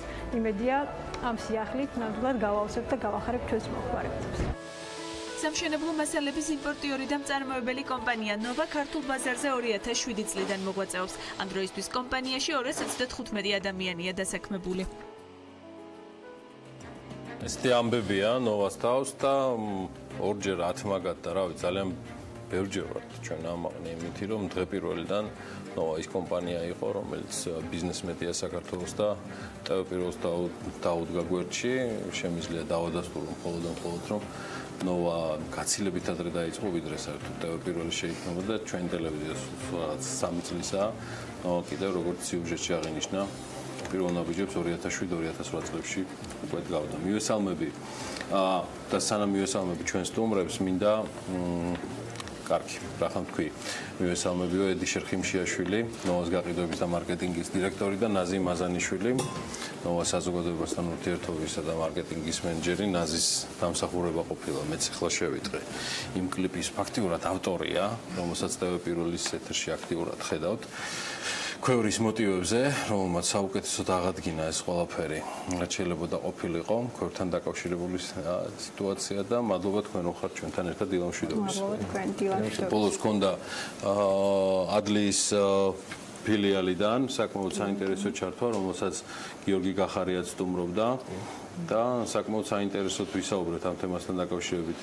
როგორ მიმდინარეობს ედიშერ მთლიანად ბიზნესი? რაღაცა 1-2 ინფორმაცია ერთმანეთში გავცვალეთ, მაგრამ ცოტა უფრო დეტალურად ჩვენი მაყურებლისთვის და მე უკვე გადავიდეთ ჩვენს თავარ თემაზე. კიდევ ერთხელ მოგესალმებით, მადლობა მოწვევისთვის. თქვენ ერთ-ერთი ინდიკატორი ხართ მთლიანად სექტორი რამდენად ვითარდება რეალურად და როგორ მიდის, ამიტომ ნოვას პოზიცია მნიშვნელოვანია ბაზრის მონაწილეებისთვის. ძანეთ. დიახ, მოგეხსენებთ, ნამდვილად 25 ივნისს გქონდა ადლის ფილიალის გახსნა.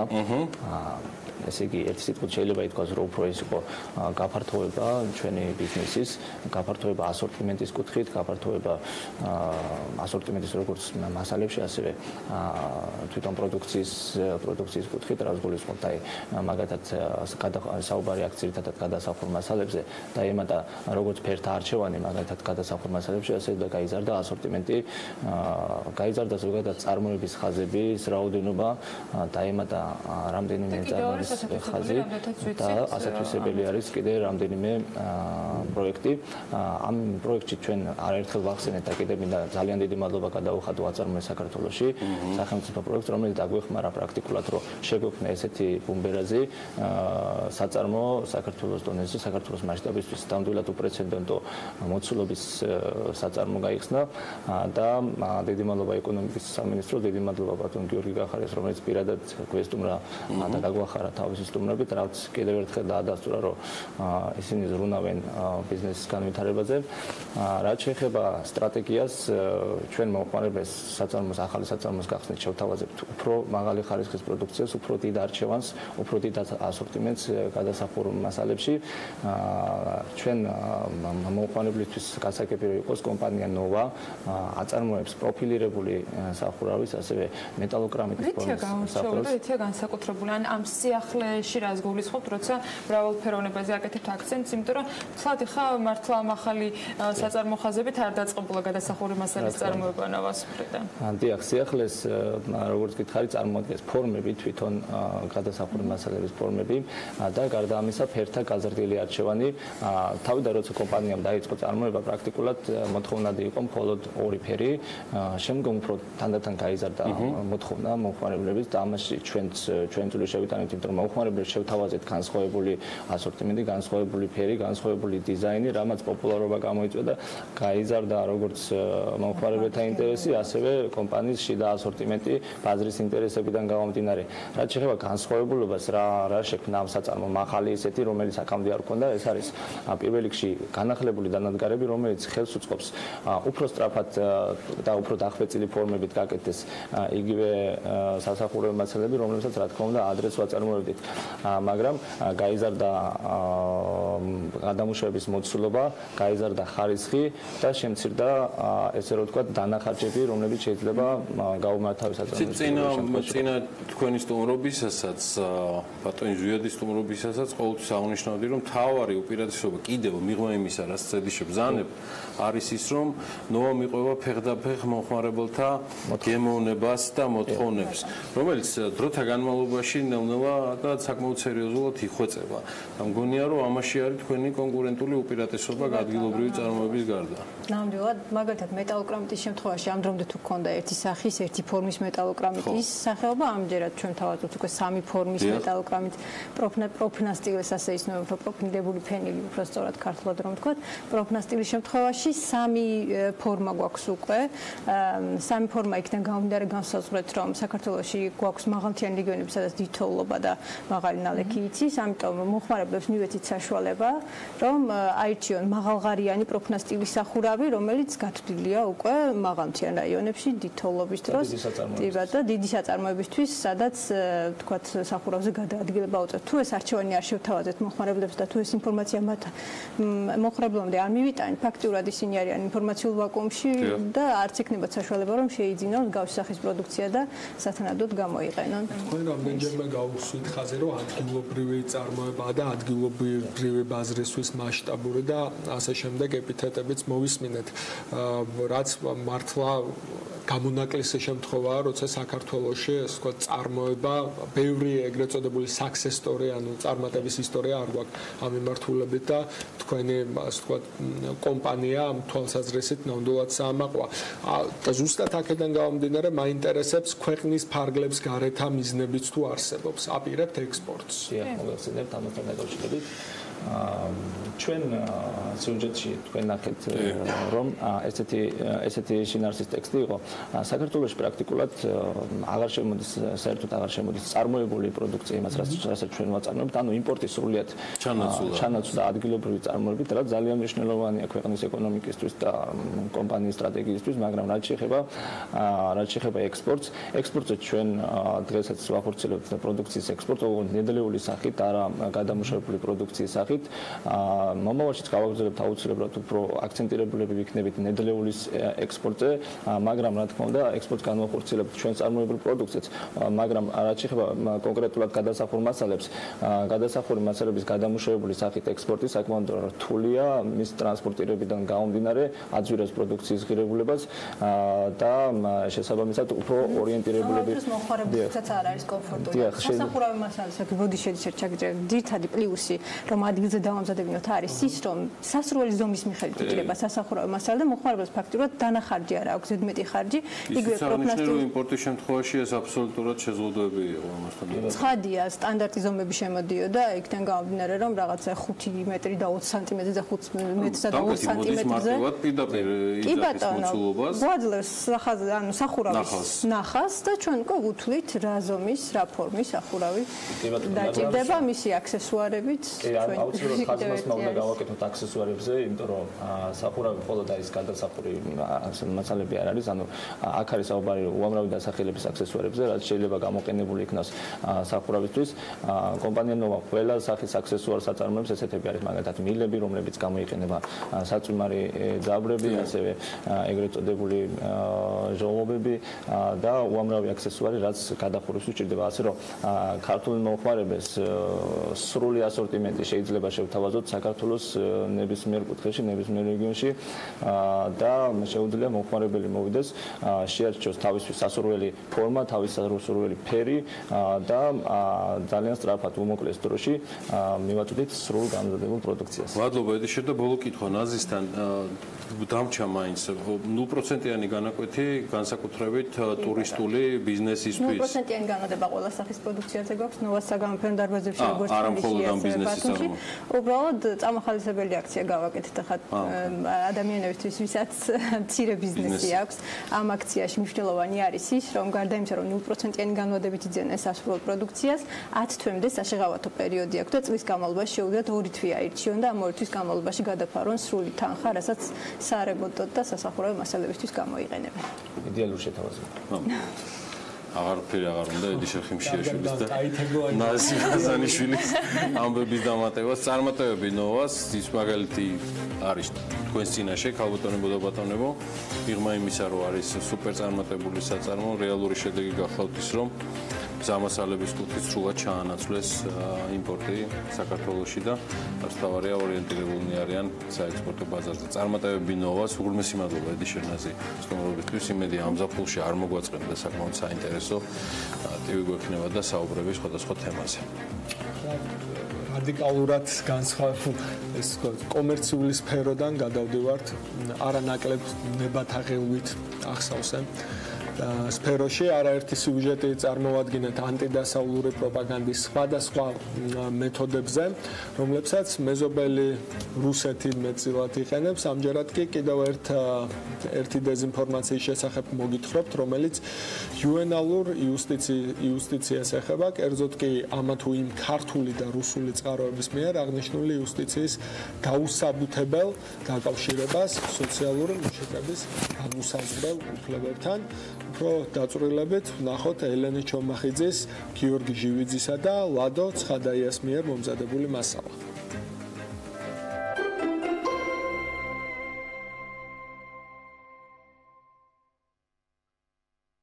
2017 წლის 7 ივნის ონლაინ გამოცემა თბილისი 24-მა საერთო გაზეთის მასალა გამოაქვეყნა, რომლის თანახმადაც გერმანიაში იუვენალური იუსტიციის მეშვეობით ოჯახებს ბავშვებს ართმევენ და საკონცენტრაციო ბანაკების მსგავს დაწესებულებებში ათავსებენ, სადაც ისინი ძალადობის მსხვერპლები ხდებიან. მათ მასალაში ასევე ხაზგასმული იყო, რომ 2011 წელს გერმანიაში ოჯახებს ბავშვები წაართვეს და 38500 ბავშვი წაართვეს და ერთნაირსქესიან წყვილებს გადასცეს. რეალურად გერმანიაში ოჯახიდან ბავშვის გამოყვანის მიზეზი არის ის, რომ ბავშვი ძალადობისაგან დაიცვან და ერთნაირსქესიან მიმღებ წყვილთა სტატისტიკა ესე ოფიციალური არ არსებობს. მსგავსი გზავნილი, რომ თქვათ გერმანიაში ოჯახებს ბავშვებს იძულებით ართმევენ, ეს არის რუსული პროპაგანდის ნაწილი.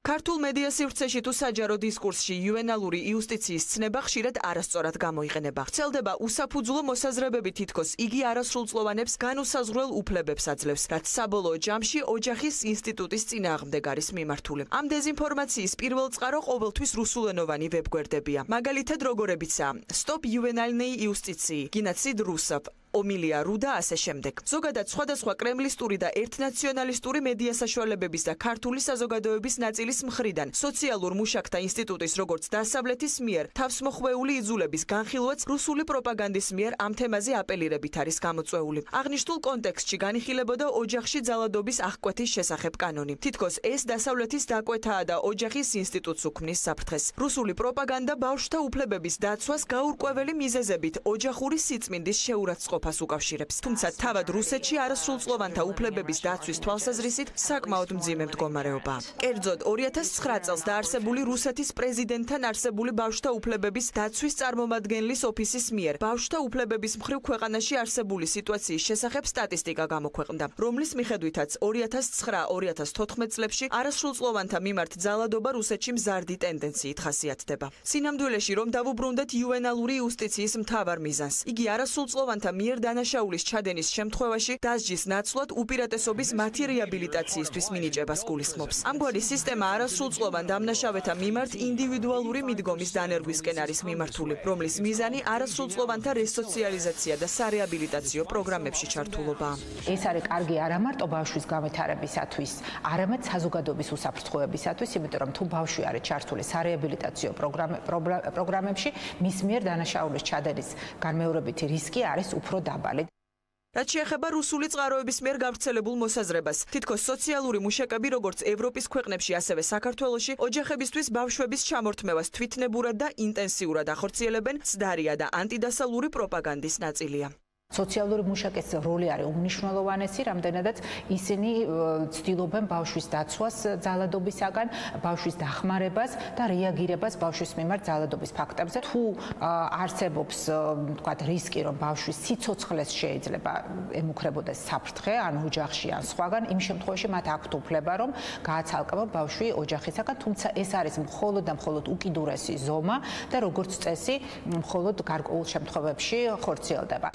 სოციალური მუშაკი არის მხოლოდ ორიენტირებული იმაზე, რომ ბავშვისთვის რაც საუკეთესო ის გააკეთოს. ანუ სოციალური მუშაკი ბავშვის ოჯახიდან გამოყვანაზე ისე ითრევს ფეხს, თუ კი ოდნავ მაინც იმის საშუალებას იძლევა ოჯახი ან ის გარემო, სადაც ბავშვია, რომ იქ დარჩეს. სტატისტიკა მზარდი არის, იმიტომ რომ თვითონ ცნობიერება საზოგადოების იზრდება ძალადობის შემთხვევაში. ის კი არა, რომ ძალადობა იზრდება, ან სოციალური მუშაკი მოწადინებულია, რომ ბავშვები გამოიყვანოს ოჯახებიდან, პირიქით, უბრალოდ ძალადობის შესახებ ინფორმაცია არის უფრო მზარდი, შეტყობინებების მაჩვენებელიც მზარდია და ამიტომ შესაბამისად სოციალური მუშაკის ჩართულობაც არის მეტი, ვიდრე ვთქვათ იყო 2010-11-12 წლებში. საქართველოში უკვე მოქმედებს როგორც არასრულწლოვანთა მართლმსაჯულების კოდექსი, ასევე ქალთა და ბავშვთა ძალადობის აღკვეთისა და მათი დაცვის შესახებ კანონი, რომელიც ზუსტად განმარტავს სოციალურ მუშაკთა უფლება-მოვალეობებს. სტამბულის კონვენციას ჩვენ მივერთდით უკვე, სულ რაღაც ერთი თვის წინ რატიფიცირება გამოვახდინეთ. ამან კიდევ უფრო მეტი პასუხისმგებლობა დააკისრა სახელმწიფოს, რომ ოჯახური ძალადობა, ქალის მიმართ ძალადობა და ოჯახური ძალადობის დროს ბავშვები არიან ხოლმე ხშირად ხვერპლი და ამიტომ ამ ხრივ კანონის გამკაცრება და კანონის აღსრულების გამკაცრება ნიშნავს იმას, რომ ბავშვის ინტერესები უკეთესად იქნება დაცული. საუბარი იმისა, რომ აქ რაღაცა ისეთი ძალდატანება ხდება და ბავშვი ოჯახს ცილდება და სხვა, ეს არის აბსოლუტურად აი მართლა მითი გამოგონილი და ეს ფაქტიურად არის პროპაგანდა იმისთვის, რომ ის დასავლური ღირებულებებს დაუკავშირონ ვითომ ეს და ეს რუსული პროპაგანდაა სხვათა შორის. არაერთი სტატისტიკისა და კვლევის შედეგად ცხადი ხდება, რომ მტკიცება თითქოს იუვენალური მართლმსაჯულების სისტემის დანერგვა უშედეგოა, სიმართლეს არ შეესაბამება. გარდა ამისა, უსაფუძვლოა იუვენალური მართლმსაჯულების განხილვაც, როგორც ოჯახის ინსტიტუტისადმი ზიანის მომტანი მექანიზმი. UNICEF-ის მონაცემებზე დაყრდნობით ირკვევა, რომ იუვენალური მართლმსაჯულების პრაქტიკის დანერგვამ ცენტრალურ და აღმოსავლეთ ევროპის რეგიონში არასრულწლოვანთა რიცხვის სასჯელახსრულებით დაწესებულებებში მკვეთრად შეამცირა. გარდა ამისა, ამერიკის შეერთებული შტატების იუსტიციის დეპარტამენტის იუვენალური მართლმსაჯულების და დელიკვენტობის პრევენციის აპარატის მონაცემებით 2012 წელს ამერიკის შეერთებული შტატების სასჯელახსრულების სააგენტოების მიერ 1,3 მილიონამდე არასრულწლოვანის დაკავება მოხდა, რაც 10%-ით დაბალი მაჩვენებელია ვიდრე 2011 წელს. ამასთან ძალადობრივი კრიმინალის ინდექსი, რომელიც ამერიკის შეერთებულ შტატებში 1994 წელს ყველაზე მაღალი იყო, 2012 წლისთვის 63%-ით შემცირდა.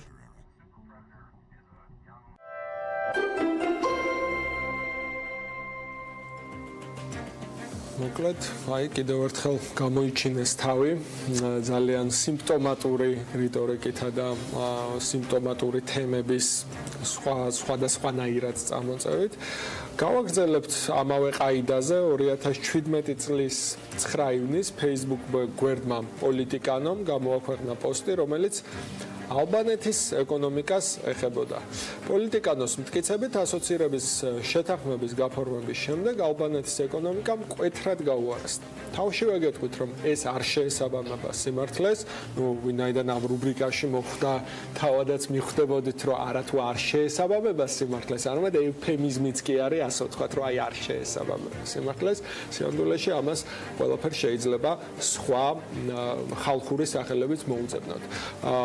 თუ რატომ არ შეესაბამება სიმართლეს, ამის არგუმენტს ჩვენი სტუმრისგან მოვისმენთ. მოგესალმებით, მივესალმებით თქვენს მაყურებელს, უსურვებ მას საქმიან, რაც თავარია ასე ვთქვათ დეზინფორმაციისაგან თავისუფალ დღეებს და კვირებს. ამ შემთხვევაში ძალიან მოკლედ სულ 2-ოდე წინადადებით შემოვიფარგლებით პოლიტიკანოს მიერ გაკეთებულ ამ პოსტთან დაკავშირებით. პირველი, ჩვენ მითების დეტექტორებს გვიხარია, რომ ჩვენს მიერ მოძიებულ ინფორმაციაზე ისეთი რეზონანსი მოყვება ხოლმე, როგორც შემდგომში პოლიტიკანოსგან მოყვა ამ ყველაფერს და მეორე, ძალიან მარტივი ეს ქართული გამოთქმა, რომელიც 1 და 2 მერცხლით გაზაფხულის მოყვანას არ მაუწყებლობს, ასევე არ შეიძლება 1 და 2 მაჩვენებლით, რომელიც პოლიტიკანოს ჰქონდა მოყვანილი, განაზოგადო იგი მთლიანად ეკონომიკას და ამ კუთხით ისაუბრო ეკონომიკის შესახებ. ამ შემთხვევაში იყო უმუშევრობის დაუსახანო უმუშევრობა იყო ძირითადად ერთ-ერთი ინდექსი, რომელიც ყავდა მოყვანილი და მეორე ეს იყო მთლიანად ეკონომიკის მოცულობა ქვეყნის და მტკიცება იმისა, რომ სწორედ 2012 წლის ასოცირების ხელშეკრულებამ, რომელიც გააფორმა, დაიწყო პროცესი ალბანეთმა დასავლეთ ცივილიზაციასთან გაერთიანების, გახდა შემდგომში ამის განმაპირობებელი, არის უბრალოდ კონტექსტთან ამოგლეჯილი ერთი კონკრეტული ფაქტის მიბმა მეორე ფაქტი, რომელიც რეალურად არ არის ერთმანეთთან რელევანტური. ალბანეთში კრიზისის გამომწვევი მიზეზი იყო მათ შორის 2008 წლის ეკონომიკური კრიზისი, რომელიც მთელი მსოფლიოს მასშტაბით იყო. და ამ შემთხვევაში ალბანეთიც იყო ერთ-ერთი მსოფლიო. ეს გახდა მისთვის რეალურად გარკვეული მონაცემების, მათ შორის ცუდი მაჩვენებლებისა. რამ გამოიწვია იქ პრობლემები და რა შედეგებამდე მივიდნენ? ეს როგორც ახსენეთ 2008 წლის კრიზისი, რომელიც დაიწყო ძირითადად საბანკო სექტორის განვითარდა და დაიწყო უძრავი ქონების ფასების ვარდნით. შემდგომში უკვე ანალოგიური პრობლემები დაახლოებით საბანკო სისტემასთან შეექმნა ალბანეთს, ჩვენს მიერ მოძიებული ინფორმაციით, რომელიც შეგიძლიათ როგორც ვებ გვერდზე, ასევე Facebook გვერდზეც ნახოთ და უკვე ამან შემდგომში თვითონაც რო გავითვალისწინოთ მთლიანად ეს ბალკანეთის და ამ ქვეყნების მდგომარეობა ამიტომ უფრო იქონია გავლენა მასზე და შემდგომში თუნდაც იგივე ევროკავშირისთან დაახლოებით და ერთობლივად განხორციელებული პროგრამების რაოდენობით, რომელიც აქტიურად ეწევა ალბანეთს და წლიდან წლამდე ამ ურთიერთობას უფრო და უფრო აღმავებს, მიიყვანა ის, რომ ნენა სიტუაცია მიდის დასტაბილურებისაკენ და ნენა ალბანეთი ცდილობს და გამოირჩევა სხვათა შორის მთლიანი შიდა პროდუქციის მთლიან ამ ბალკანის რეგიონში. და არ ყოფილა, ანუ ვარდნით არ ყოფილა ეს მრუდი, რომელიც ალბანეთის თქვათ ეკონომიკას ზრდიდა მუშპი იყო მუდმივად მზარდი, შესაძლოა შემცირებული, მაგრამ როგორც თქვაში ინარჩუნებდა იმ სტაბილურ დამოკიდებულებას და თავად ადგილობრივი უნივერსიტეტის კვლევარების და ალბანელი ამ ექსპერტები ამ დარგისაც აღნიშნავდნენ, რომ მიუხედავად იმისა, რომ სხვა ნაწილებში იყო აშკარა რაღაცა ხარვეზები გამომდინარე ისევ და ისევ მსოფლიოს 2008-2009 წლის კრიზისების ფონზე, ალბანეთი მაქსიმალურად ცდილობდა, რომ ეს ხისტი პოლიტიკა არ გაეტარებინა და მაქსიმალურად საზოგადოებისთვის, ალბანელი მოქალაქეებისათვის შეექმნა ისეთი მდგომარეობა, რომელიც უზრუნველყოფდა ეკონომიკის შენარჩუნებას შესაბამის ნიშნულთან ახლოს. მე მაინტერესებს აი რატო გვიწევს ახლა საქმიან დილაში, თბილისში ზოვრეთის ნომერ 1-ში ალბანეთზე საუბარი.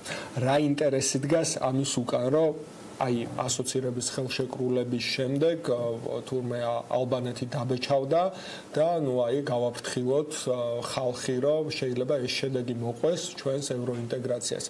რა ინტერესი იკითხება ეს ნაწილობრივ რიტორიკული კითხვაა, მაგრამ პასუხის ვერსიები ყოველთვის მომწონს ხო? კი, ეს ბჭყალებში ალბანეთის დაბრეჩავება არის ერთ-ერთი ესეთი სიგნალი გამოგზავნილი მსგავსი საიტების და მსგავსი წყაროების მიმართ, რომ ქართველი ხალხის მოთხოვნა თუ კი იქნება იგივე დასავლურ ცივილიზაციასთან ასოცირება, მასთან დაახლოება, ისინი ანიშნებენ ამით, რომ თქვენს და ჩვენი მოსახლეობას არანაკლებ მოხვდება ამ სიტუაციაში და ჩვენი ეკონომიკა შეიძლება განიცადოს ის მოჩვენებითი ვარდნები, რომელზეც იყო რეალურად ამ პოსტის განმავლობაში და ამ პოსტის ფარგლებში მითითება და უბრალოდ ქართული ხალხის ეს ემოციური დამოკიდებულების უფრო მეტად გაღვივებას ემსახურება მსგავს. სხვა შორის არაერთხელ შეგვინიშნავს მსგავს, ასე ვთქვათ, საღი აზრის დივერსანტულ საქმიანობაში, საღი აზრის მიმართ ფეიქ სურათები იქნებოდა ეს თუ სხვადასხვა ტიპის დეზინფორმაცია.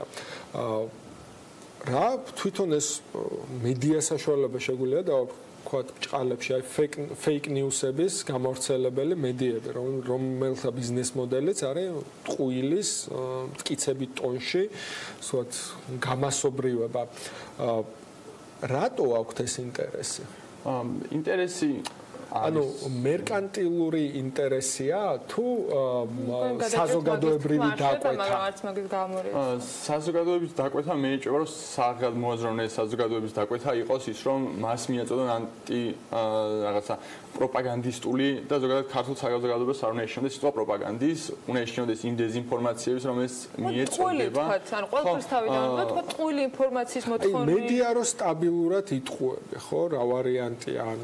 არის ძალიან მარტივი ვარიანტი, რაციონალურად მოაზროვნე ადამიანი, რომელსაც შეუძლია Facebook-ს მეშვეობით და სხვათა შორის უნდა აღინიშნოს, რომ თუნდაც პოლიტიკანო მაგალითად იგივე მეთოდებს მიმართა რაღაცა ამბის გადასაფარად, როგორცაც ჩვენ ვიყენებთ და არის საზოგადოების ძალიან დიდი ჯგუფი, რომელიც აქტიურად არის ჩართული ჩვენს საქმიანობაში და აქტიურად იზიარებს იმ მაგალითად სავარჯიშოებს, რომელსაც აზიარებს მითების დეტექტორი და იყენებს მას თავადვე ინფორმაციის გადასამოწმებლად, არის მთავარი მოტივი ის, რომ არ მიეცეს საზოგადოებას საშუალება მიიღოს ინფორმაცია, რაც შეეხება ტყუილის გამავრცელებელ მედია საშუალებებს, იქნება ეს Facebook თუ სხვა ფორმა ძალიან მარტივად შეგვიძლია ნებისმიერ ადამიანს ინტერნეტთან წვდომის პირობებში ნებისმიერ ინფორმაცია გადაამოწმოს და აქედან გამომდინარე ადამიანი, რომელსაც სუმცირე 2-3 საფეხურიან აბიჯს გაივლის, არასოდეს არ მოექცევა მსგავსი მედია საშუალების გავლენის ქვეშ და უბრალოდ ამ მედია საშუალებას მოუწევთ ან პლატფორმის შეცვლა, ან საერთოდ საქმიანობაზე უარის თქმა. იგივე დაგვრჩენია ტრადიციული მოწოდება გავაკეთოთ, რომელიც მიხედვითაც უნდა გადაამოწმოთ აუცილებლად ინფორმაცია მედია წიგნიერების ზრდისთვის აუცილებელი არის, რომ მითების ლაბორატორიას და მითების დეტექტორის ლაბორატორიას მიმართოთ საინტერესო ინფორმაციებისთვის მედიის განვითარების ფონდის ბევრ თქვენთვის საჭირო და გამოსადეგი ინფორმაციას ნახავთ, იმისთვის რომ უბრალოდ არ იყოთ მოტყუებულები და არ იყოთ მსხვერპლი ტყუილი ინფორმაციის. Andrei Kakabadze, მითების დეტექტორის ლაბორატორიის სტუდენტი გსტუმრობდა. მადლობა შენ იმისათვის, რომ ვიყავი დილიდან საქმიანი დილის მაყურებლებისათვის ეთერში. და კიდე მეტი ენთუზიაზმს გისურვებთ, რომ აი ეს მასალა მოგცეთ, რომ გავკენწლოთ ხოლმე ის საშუალებები, რომელიც მედიის სახელს არ ცხვენენ და ამით ზოგადად დემონიზირება ხდება, ხო? მედიის ყველას ტყუილების მანქანა გონია. არც უმაგისობა, პრინციპში იმდენ მაგალითს ხედავთ. მოგეთ მადლობა სტუმრობისათვის, დარწმუნებული ვარ, კიდევ ბევრი საინტერესო ამბავი იქნება, მithumetes რეკლამის დროს GOC სამიტის გავრცელებულ არა ვიდეოს თუ ფოტოზე ქონდა რეპლიკები. ამაზეც ვისაუბრებთ, ოღონდ რეკლამის შემდეგ ველოდება უკვე საინტერესო სტუმრები და თემები დღევანდელი ეთერისათვის. შევხვდებით მითების დეტექტორის ლაბორატორიის სტუდენტებსა და წარმომადგენლებს მომდევნო შაბათს. ეხლა მოკლე სარეკლამო პაუზით უნდა გავიდეთ ეთერიდან.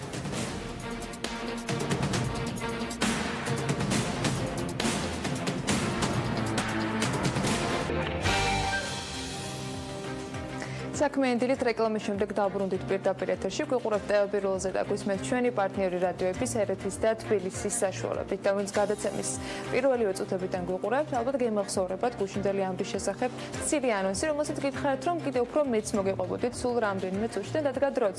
ყვარელში სოფელ შილდაში მეღვინეობა ნაქერალისი გაიხსნა, ბრენდს მეგობრების მარანი აწარმოებს, რომელსაც თავის მხრივ კიდევ ერთი ბრენდი იკანო ეკუთვნის.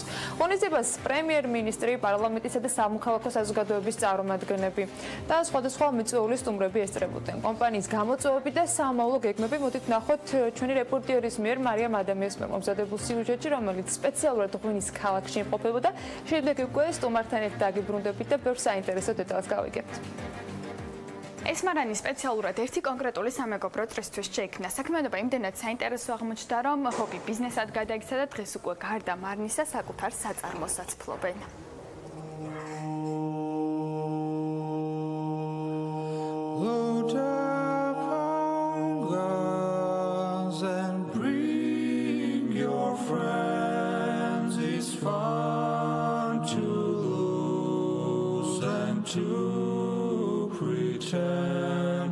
საუბარია მეგობრების მარანზე, რომელიც მეგობრობისა და ღვინის სიყვარულით გაერთიანებული 11 სხვადასხვა ქვეყნის წარმომადგენლის წამოწყებაა. კომპანია 2009 წელს დაარსდა და მიზნად ქართული მეღვინეობის ტრადიციებისა და საერთაშორისო სტანდარტების კომბინირებით საუკეთესო ღვინის წარმოებას ისახავს. მეგობრების მარნის ქვეშ ორი ბრენდი ერთიანდება, ესენია იკანო და ნელქარისი. მეღვინეობის გახსნის ცერემონიალს კი საქართველოს პრემიერ-მინისტრი გიორგი კვირიკაშვილიც ესწრებოდა. ღვინის ქარხანასთან ერთად არის ტურისტული ინფრასტრუქტურა შექმნილი, რომელიც გახლავთ ძალიან კარგი ნიმუში სახელმწიფოსა და კერძო სექტორს შორის თანამშრომლობის. შეღავათიანი აგროკრედიტით დაფინანსდა $600,000, $4 მილიონი ჩაიდო კერძო სექტორის მხრიდან და მივიღეთ ეს ულამაზესი ახალი ძალიან თანამედროვე ღვინის ქარხანა, რომელიც უკვე სხვათა შორის ყიდის პროდუქტს დიდ ბრიტანეთში და ამერიკის შეერთებულ შტატებში. სიყვარულისა და ღვინის ქალაქში ღვინო და სიყვარული ზედმეტი არასდროს არის და თუ განწყობა დრო და სურვილი ერთმანეთს ემთხვევა, მეგობრების მარანში მასპინძლობისთვის ყოველთვის მზად არიან. დღევანდელი მონაცემებით საწარმო შეღავათიანი აგროკრედიტის პროგრამის ბენეფიციარია და $600,000 ოდენობის სისხლით სარგებლობს. კომპანია ყოველწლიურად 150,000 ბოთლ ღვინოს აწარმოებს, რომლებიც იყიდება როგორც ადგილობრივ ბაზარზე, ასევე გადის ექსპორტზე აზერბაიჯანში, ევროკავშირის ქვეყნებში, ამერიკის შეერთებულ შტატებსა და დიდ ბრიტანეთში. დაცებული ბრენდი უკვე საკმაოდ წარმატებულია განსაკუთრებით ახალგაზრდა მომხმარებელში. მათი შექმნილი ერთ-ერთი ბრენდი არის, ვთქვით, შეგვიძლია ვთქვათ, ყველაზე ცნობადი და ყველაზე პოპულარული. ასევე არის კარგი მაგალითი, როგორ შეიძლება ახალმა კომპანიამ დაიმკვიდროს თავისი ადგილი ბაზარზე, გადატვირთულ ბაზარზე. ზოგადად რო შევხედოთ, ის ტენდენცია, რომ ახალი უფრო და უფრო მეტი საშუალო და მცირე ზომის მარნები იხსნება საქართველოში, ეს არის ის მიმართულება, რაც ნამდვილად ჩვენ სტრატეგიაშიც არის, რომ მრავალფეროვნება ეს არის ჩვენი უპირატესობა. საინტერესოა ქარხნის მდებარეობაც, რომელიც ანტიკური ქალაქის ნელქარის ადგილას დგას. თავად მეგობრების მარანი კი ჯამში 33 ჰექტარ მიწას ფლობს, რომლის 22 ჰექტარზე ვენახია გაშენებული. საწარმოში განხორციელებულია $4 მილიონი ოდენობის ინვესტიცია და ჯამში 75 ადამიანია დასაქმებული. ქარხანა არის რეგიონში და ზოგადად რეგიონალური განვითარების თვალსაზრისით ეს მნიშვნელოვანი არის. აქ არაფერი არ იყო და არც მოიაზრებოდა 7 წლის უკან, როდესაც ჩვენ ამ კომპანიის დაარსება გადავწყვიტეთ, რომ აქ იქნებოდა ესეთი წარმოება, არ იყო საერთოდ არანაირი ვენახები. და მიგვაჩნია, რომ ჩვენს მოგზაურებულ წვლილს შევიტანთ ამ დარგის განვითარებაში და რაც ასევე ძალიან აღსანიშნავია და ხაზგასასმელი, რომ ჩვენ შემოვიტანეთ ახალი კონცეფცია ღვინისა, თუ ღვინო ეს აღიქმებოდა როგორც ღვთაებრივი საკრალური სითხე თავისი, ასე ვთქვათ, ისტორიებით, ჩვენ შევქმნით მარტივი და ყოველგვარი სიმბოლიკით დაუტვირთავი ღვინო, ძირითადად ფართო მომხმარებლობაზე გათვალისწინებული. გარდა მეღვინეობისა, კომპანია ასევე ღვინის ტურიზმის განვითარებასაც უწყობს ხელს და ჩამოსულ სტუმრებს სხვადასხვა სახის გასართობ აქტივობებსაც სთავაზობს, რაც კიდევ ერთხელ უწყობს ხელს არამხოლოდ ბრენდის პოპულარიზაციას, არამედ ქვეყნის ეკონომიკის განვითარებასაც. მადლობა მარიამ ადამიანს საინტერესო სიუჟეტისთვის. საქმიანი დღის ეთერში კი დავით ინსკალაძეს, მეგობრების მარნის დირექტორს მასმისლობთ. ახლა კიდევ უფრო მეტი ინფორმაცია შევიტყობთ ამ მეგობრობით და მეგობრების მარნით დაწყებული ისტორიის შესახებ, რომელიც უკვე საწარმოდ იქცა. რამდენიმე წლის წინ პრინციპში დაწყებული ამბავი დღეს საკმაოდ დიდ მასშტაბებზეა გასული. ასეთი განვითარება იყო გეგმაში თუ ეს თანდათან მოთხოვნილება მოიტანა? მოგესალმებით, დიდი მადლობა მოწვევისთვის. მადლობა სტუმრობისთვის. თქვენი სიუჟეტი ძალიან ამომწურავი იყო, მინდა გითხრათ. რაც შეეხება ისტორიას, 2010 წელს რამდენიმე მეგობარმა ერთ-ერთი დიდი კომპანიიდან გადაწყვიტეს შეექმნათ, ეყიდათ მიწები კახეთში, რომელზეც, ასე ვთქვათ, ექნებოდათ ვენახი და მათთვის, მათი სიამოვნებისთვის აწარმოებენ ღვინოს, რა თქმა უნდა. და საინტერესოა ის, რომ არა მარტო ქართველები, ასევე ჩვენთან არიან, როგორც აღინიშნა 11 ქვეყნიდან მრავალი აქციონერი. გადაწყვიტეს, რომ შეეძინათ ვენახები, დაიწყეს ეს წამოწყება, ასე ვთქვათ, ეს კომპანიის შენება და მოგვიანებით გადაწყდა, რომ უფრო ორგანიზებული, უფრო მასშტაბური სახე მიცემოდა ამ წამოწყებას. და 2015 წელს უკვე ბაზარზე ჩაეშვა ისეთი ბრენდი, როგორც არის იკანო, რომელმაც ახალი სიტყვა შემოიტანა მეღვინეობაში, ეს არის მარტივი კონცეფციის ღვინო, თუმცა ძალიან კარგი, მაღალი ხარისხის ღვინო, რომელიც ორიენტირებულია ახალგაზრდულ სეგმენტზე და ვფიქრობ, რომ ჩვენთვის, ანუ ახალგაზრდებისთვის ერთ-ერთი ყველაზე საყვარელი პროდუქტი ღვინოა დღესდღეობით და მარკეტინგულადაც ძალიან წარმატებული და საინტერესო მაგალითი არის დღევანდელ რეალობაში. 500 ბოთლისთვის 5 წელი საკმარისი იყო? თუ ეს კიდე უფრო მოგვიანებით მივედით? 150,000 ბოთლი. ანუ თვითონ საწარმო სიმძლავრე არის 9 მილიონი ბოთლის წარმატება, თუმცა დღესდღეობით ჩვენ ვაწარმოებთ დაახლოებით 150,000 ბოთლს წლიურად. თუმცა კომპანია იზრდება, ჩვენ საკმაოდ ისე ვთქვათ, მყარი წილი გვიჭირავს ადგილობრივ ბაზარზე და ძირითადად ეს არის იკანოს მიმართულებით, იმიტომ რომ ვფიქრობ, რომ ერთ-ერთი პიონერი, ანუ მოწინავე არის ამ ნიშაში, ღვინის ამ ნიშაში, რაც შეეხება ჩვენს მეორე ბრენდს.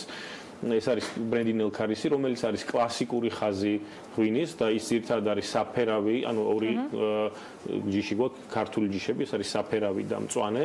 უფრო ძირითადად ამ ღვინის ექსპორტს ვეწევით ჩვენ, უკვე განახორციელებთ ექსპორტი აზერბაიჯანში, განახორციელებთ ექსპორტი ევროკავშირში და გვაქვს ასევე მნიშვნელოვანი საინტერესო სერვისი ის, რომ ევროკავშირის ყველა ქვეყანაში პლუს დიდ ბრიტანეთში შეგვიძლია ონლაინ შეკვეთის შემდეგ 3-4 დღეში კარტთან გავაკეთოთ ჩვენი ღვინის მიტანა. ექსპორტში ეს სიგულისხმება თუ ყავთ უკვე პარტნიორი კომპანიები, რომლებთანაც მუდმივ მიწოდებას უზრუნველყოფთ და შესაბამისად ხდება მუდმივად თქვა მაღაზიათა ქსელში განთავსება, ან თუ მხოლოდ ნიშურ მაღაზიებში თქვენი ღვინის შეტანა, რაზე აკეთებთ აქცენტს? ესე იგი, ჩვენ ყავს პარტნიორი აზერბაიჯანში. ახლახანს იყო ღვინის გამოფენები ორგანო, ეს იყო დუსელდორფში, გერმანიაში და ბორდოში და ჩვენ გახდით წარმოდგენილი ამ მნიშვნელოვან გამოფენებზე. ევროპაში გვაქვს ბელგიაში პარტნიორი, რომელიც ახორციელებს ფიზიკურ პირებთან ამ მიწოდებას და ასევე კომპანიებთან, რაც შეეხება ბოლო სიახლე, რაც აქვს კომპანიას, არის ის, რომ ჩვენ გავიტანეთ ღვინო ამერიკის შეერთებულ შტატებში ახლახანს.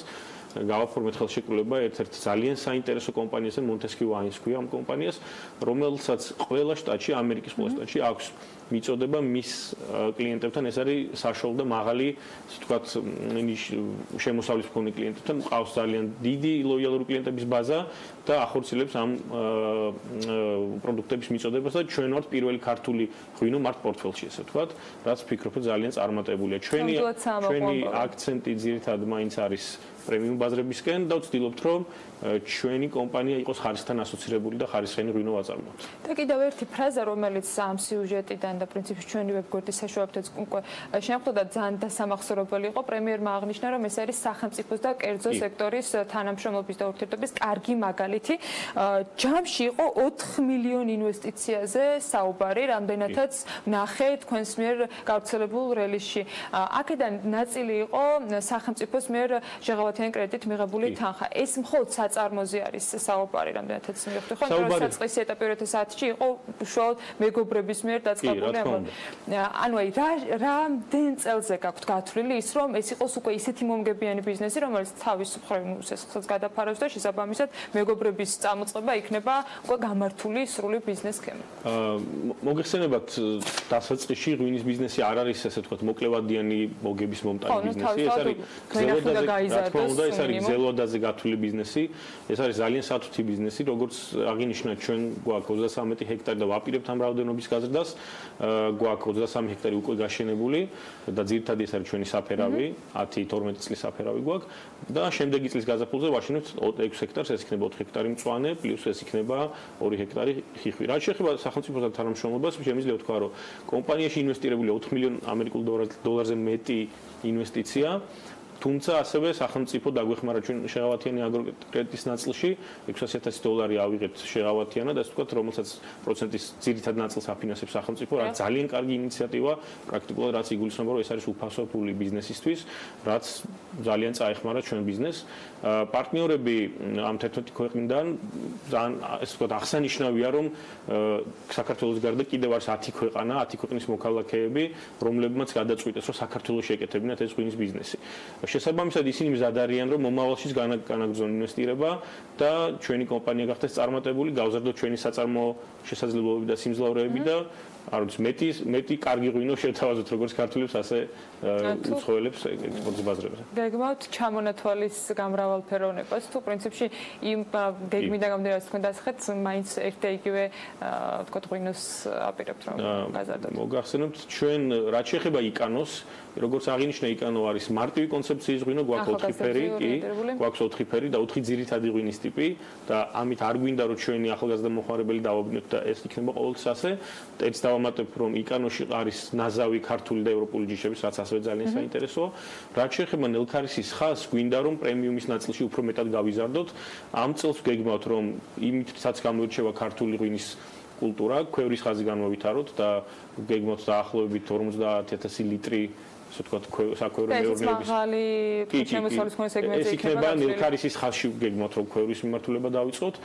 ასევე ვფიქრობთ რომ ცხრიალა ღვინის წარმოებით მიმართულებით განმოვითარებთ ნელქარის და რაც იქნება პრემიუმის მწვერვალი, შეიძლება ითქვას ეს არის ჩვენი კასრის ხაზების დაწყება, იმიტომ რომ პრემიუმ ბაზრები და განსაკუთრებით ამერიკის შეერთებული შტატების ბაზარი კასრს ძალიან ითხოვს, ასე ვთქვათ, ამიტომ გვინდა რომ საფრანგეთში ყავს პარტნიორი, რომლისგანაც ვაპირებთ რომ კასრები შევიძინოთ და შემდეგ განმოვვითაროთ ეს მიმართულება. ძალიან ბევრი სამოვალო გეგმა იყო დასახელებული, მაგრამ უახლოესი შემოდგომის მოსავალთან დაკავშირებით გითხავთ, რაც შეიძლება ველოდოთ და რა იქნება მთავარი შეთავაზება ამ შემთხვევაში მომხმარებლისათვის? შემოდგომაზე ჩვენ ველოდებით 100 ტონას აფერავს დაახლოებით, რაც დიდი იმედი გვაქვს, რომ წარმატებით ჩავატარებთ რთველს. გარდა ამისა, მინდა დავამატო, რომ რთველთან ერთად ჩვენი ქარხანა და სადაც გვაქვს ჩვენ შატო მომხმარებელს, ტურისტებს, ადგილობრივებს შესთავაზებს. ძალიან საინტერესო სერვისი, რაც იქნება ტურები რთველში, დღესაც გვაქვს ჩვენ ეს ტურები, სადაც ჩვენ მომხმარებელს, ტურისტებს შეუძლიათ ისარგებლონ გასინჯოს საუკეთესო ტურისტული თქვათ ნაკადები ამ მიმართულებით, თუ ეს არც ისე ახალი არის იმასთან შედარებით, რაც მარანი არსებობს და ეხა იწყებს სეზონურობა გააჩნია ტურისტს, რა თქმა უნდა, და აქტიური იყო ძალიან გაზაფხული, ეხა მცირე პასიურობა, თუმცა აგვისტოდან და უკვე რა თქმა უნდა რთველის პერიოდში იქნება ძალიან აქტიური. ვინაიდან ჩვენი შატო ახლახანს და ქარხანა გაიხსნა დავასრულეთ, ესე ვთქვათ, ჩვენ ცოტა ახლები ვართ, მაგრამ მინდა დაგარწმუნოთ, რომ ძალიან მაღალ სერვისს თავაზობთ მომხმარებლებს. გულისხმობ იმას, რომ განსხვავებული კონცეფციის ქარხანა, შატო და რესტორანი და ასე შემდეგ გვაქვს. თუმცა არ არის სასტუმრო კომპლექსი გეგმავთ თუ არა? მომავალში გეგმება, კი, მსგავსი დიზაინის ჩვენ გვაქვს მიწა, როგორც აღინიშნა და გეგმავთ რომ კოტეჯების სტილში, ესეთივე სტილში, ევროპულ სტილში განმოვითაროთ სასტუმრო, ესე ვთქვათ, ხაზი. მინდა დავამატო, რომ ძალიან კარგი სინთეზი არის ქართულის და ევროპულის, ანუ ქვევრის ხაზი გვექნება, საქვევრო მეურნეობა, მაგრამ თვითონ შატოს სტილი და ქარხნის სტილი არის ევროპული და ესეც აისახება ჩვენს კერძებშიც. შეგიძლიათ საუკეთესო კახური ხაშლომა დააგემოთ, იქვე ძალიან კარგი ევროპული კერძები. ასე რომ ვფიქრობ, რომ ძალიან საინტერესო ადგილი არის და ნეკრესის ძირში შეგიძლიათ კარგი ადგილი და ჩვენო მომხმარებელმა კარგი ადგილი ნახოთ. მეგონი ჩვენ მაყურებელმა საშვებულო რეჟიმში კიდევ ერთი წერტილი უნდა მონიშნოს, რაც შეიძლება რომ სიახლეების გაიცნოს და აგემონოს გემრიელი ღვინო და მithumetes არაჩვეულებრივ სამზარეულო. მადლობა თქვენი იმისათვის, რომ ვიყავით დილიდან ჩვენთან ერთად.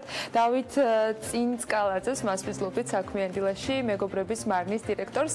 ახლა ჩვენ კიდევ მცირე სარეკლამო პაუზა გვაქვს და სულ რამდენიმე წუთში უკვე დეველოპერული რუბრიკით ბრუნდებით.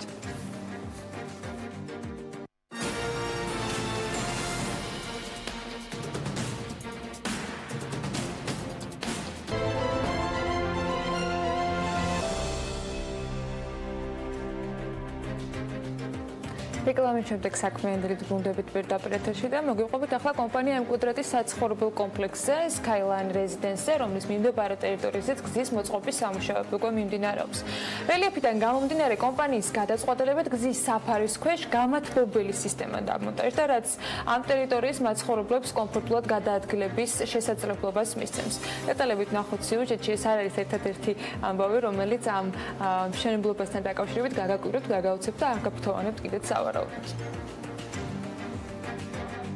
კომპანია კვადრატის Skyline რეზიდენსამდე მისასვლელ გზას ინოვაციური ტექნოლოგიით აგებს, რაც წლის ცივ პერიოდში გზის გათბობას უზრუნველყოფს. ამ ტექნოლოგიის საშუალებით Skyline რეზიდენსის მიმართულებით საავტომობილო მოძრაობა წლის ნებისმიერ დროს უსაფრთხო და კომფორტული იქნება. კერძოდ ზამთრის პერიოდში გზის მოყინვისგან თავის არიდების მიზნით 12 სანტიმეტრიანი ბეტონი იგება, რომელიც ბადის მოწყობას და ბადეზე სპეციალური სპირალის დამონტაჟებას ითვალისწინებს.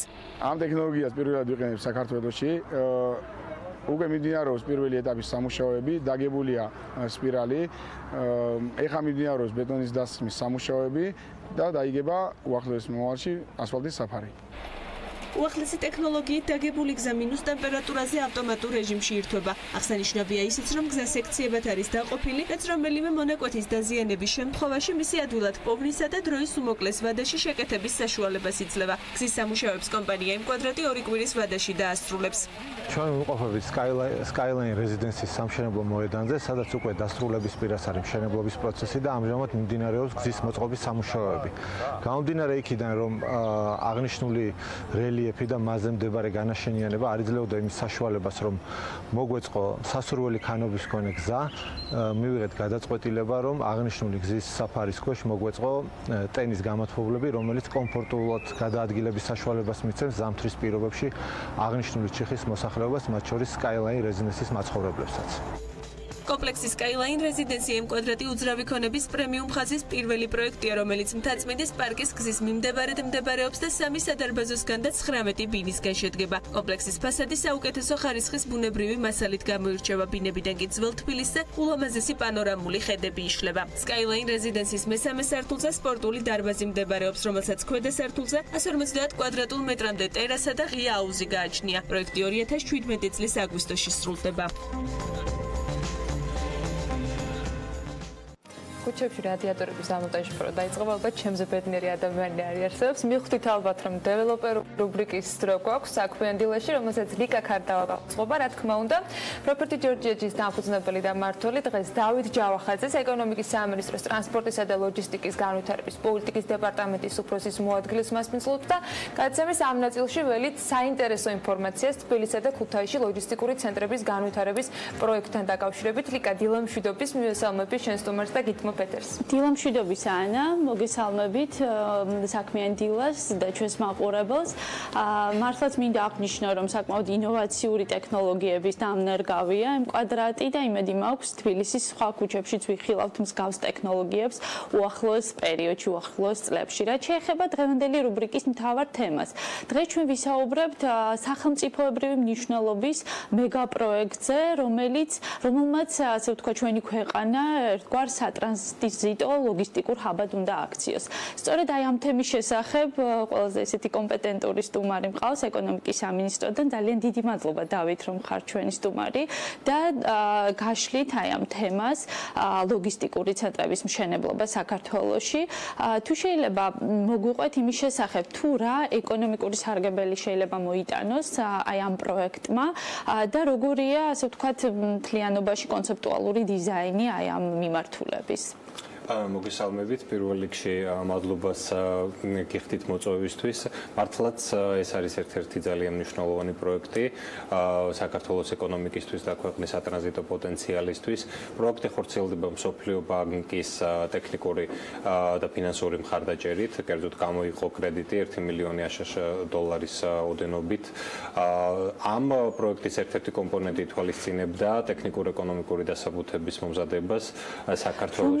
ის მიერ იქნა მომზადებული ეს დასაბუთება და რა იყო მთავარი მიგნებები აი ამ ასე ვთქვათ ეკონომიკური დასაბუთების. დოკუმენტი მომზადა ძალიან ცნობილმა გერმანულმა კომპანიამ ამ სექტორში, Dornier Consulting's International-მა.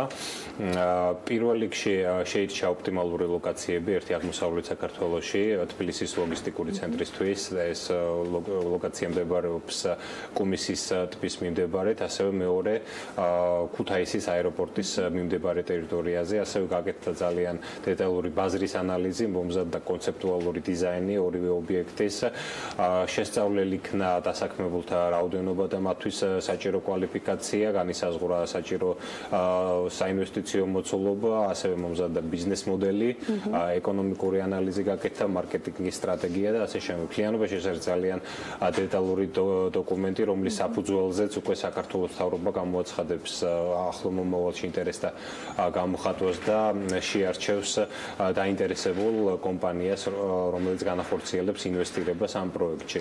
ძალიან საინტერესო, ანუ რეალურად კონცეფცია, გათვლები, ეკონომიკური გათვლები, ბიზნეს მოდელი არის გამზადებული და ეს პროექტები ელოდება ინვესტორებს. რა მოთხოვნებს უყენებს სახელმწიფო ინვესტორებს და თუ არის რომელიმე ჯგუფებისგან, ადგილობრივი თუ საერთაშორისო საინვესტიციო კომპანიებისგან უკვე გარკვეული ინტერესები გამოხატული? დიახ, ნამდვილად ინტერესი ძალიან დიდია, წინასწარი ინტერესი. ჩვენ მქონდა პროექტის ივნისში ოფიციალური პრეზენტაცია, რომელმაც ძალიან დიდი ინტერესი გამოიწვია კერძო სექტორიდან, როგორც ადგილობრივი კომპანიებიდან, ასევე უცხოური კომპანიებიდან.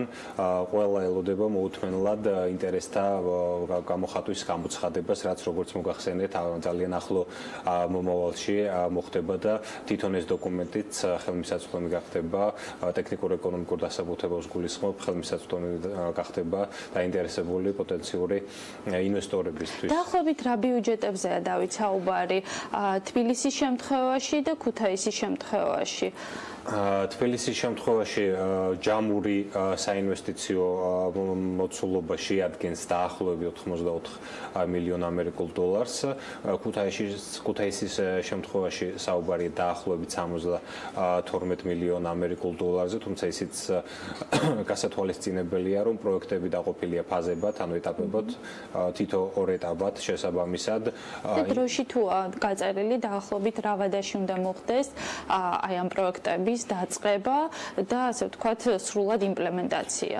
აბსოლუტურად ყველაფერი არის დროში გაწერილი და ეს ყველაფერი ასახული იქნება საქართველოს მთავრობის მიერ დამტკიცებულ ინტერესთა გამოხატვის დოკუმენტში, სადაც უკვე ყველა ტექნიკურ დეტალს დაინტერესებული კომპანიები გაიგებენ ამ დოკუმენტიდან.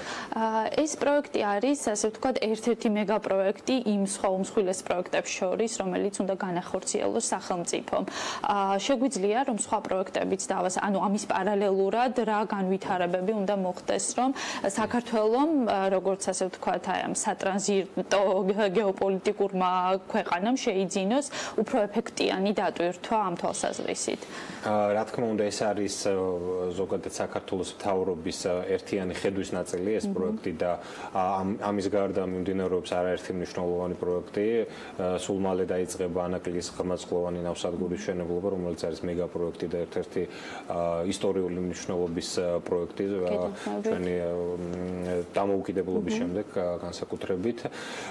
ასევე აქტიურად მიმდინარეობს საქართველოს რკინიგზის მოდერნიზაცია, რის შედეგად გაიზრდება ტვირთების გადაზიდვის სიჩქარე, შემცირდება საოპერაციო ხარჯები, გაიზრდება საქართველოს რკინიგზის გამტარუნარიანობა. საექსპორტო პოტენციალს რამდენად შეუწყობს ხელს და თუ არის კონკრეტული, ასე ვთქვათ, გაზომვადი, მოსალოდნელი შედეგები, რაც შეიძლება მოიტანოს აი ამ მეგაპროექტმა ამ თვალსაზრისით? დიახ, როგორც მოგახსენეთ, ეკონომიკური ანალიზი გაკეთებული, ეგრეთ წოდებული cost benefit ანალიზი.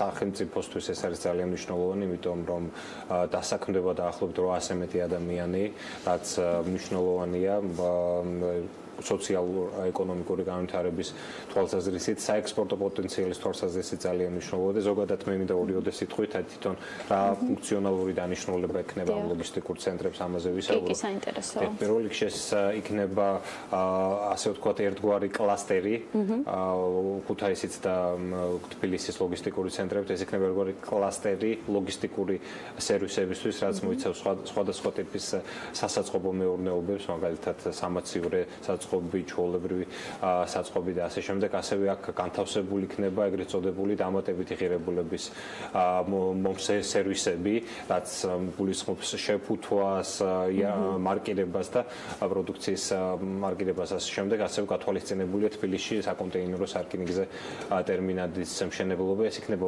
მულტიფუნქციური ლოგისტიკური ჰაბი, კლასტერი, რაც ეს გათვლილი იქნება არა მარტო შიდა მოხმარებისთვის, არა მარტო თქვა თბილისის და ქუთაისის ასე ვთქვათ მოთხოვნის დასაკმაყოფილებლად, არამედ ამას ექნება რეგიონალური დანიშნულება, კერძოდ თქვა აზერბაიჯანის, სომხეთის მიმართულებით, თქვა ნაკადების თვალსაზრისით, ასევე ყაზახეთის მიმართულებით და ორივე ამ ლოკაციას ორივე ლოკაცია იდეალურია აღნიშნული თვალსაზრისით, კერძოდ კუმისი რომ ავიღოთ მაგალითად ახლოს არის თბილისთან, ახლოს არის გარდაბანთან, რომელიც ძალიან მნიშვნელოვანი სასოფლო-სამეურნეო პოტენციალი გააჩნია, ასევე რუსთავთან, ასევე სომხეთისა და აზერბაიჯანის საზღვართან, ასევე აქედან გამომდინარე ლოკაციაა ძალიან მნიშვნელოვანია ქუთაისიც, რადგანაც დღემდე ძირითადად ეს ლოგისტიკური მეურნეობები კონცენტრირებული იყო დედაქალაქში და იქაც მაღალი კლასის ლოგისტიკური ცენტრების წილი საკმაოდ მცირე იყო, თუ არ ვცდები 5%-მდე.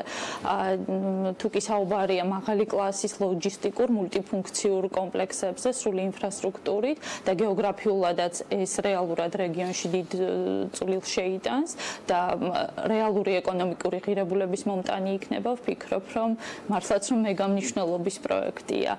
ძალიან დიდი მადლობა დავით, ესეთი საინტერესო სტუმრობისთვის და დეტალური ინფორმაციისთვის პროექტის შესახებ. ჩვენი რუბრიკა, ასე ვთქვათ, მომავალშიც მიყვება განვითარებას აი ამ პროექტის და სიამოვნებით გიმასპინძლებთ აი ამ თემებით, სიახლეებით. დიდი მადლობა მაყურებელს, რომ დრო დაგვითმო, წარმატებულ კვირას ვუსურვებთ მას, ასევე საქმიანი დილის ყველა თანამშრომლოს პროდუქტიულ კვირას. მადლობა ლიკა, ტრადიციულად საინტერესო რუბრიკისათვის და დარწმუნებული ვარ განახლებული ინფორმაციებით მუდმივად ვიქნებით საქმის კურსში იმ ამბების, რომელიც სწორედ ამ პროექტს უკავშირდება. მადლობა შენ სტუმარს და მადლობა მაყურებელს, რომელიც მთელი 3 საათის განმავლობაში იყო ჩვენს არხზე და საინტერესო სტუმრების და საინტერესო ამბების შესახებ ინფორმაციას იღებდა. ახლა თქვენ წინ გეუდებით ქალების ნარატივი, რომელიც სულ რამდენიმე წუთში დაიწყება და რა თქმა უნდა საქმის კურსი, რომელსაც უნდა დაელოდოთ 15 საათზე და გვიან საღამოს უკვე 22 საათსა და 30 წუთიდან. ჩვენ კი ხვალ დილით ზუსტად 8-ზე შევხვდებით ისევ თავი პირველზე.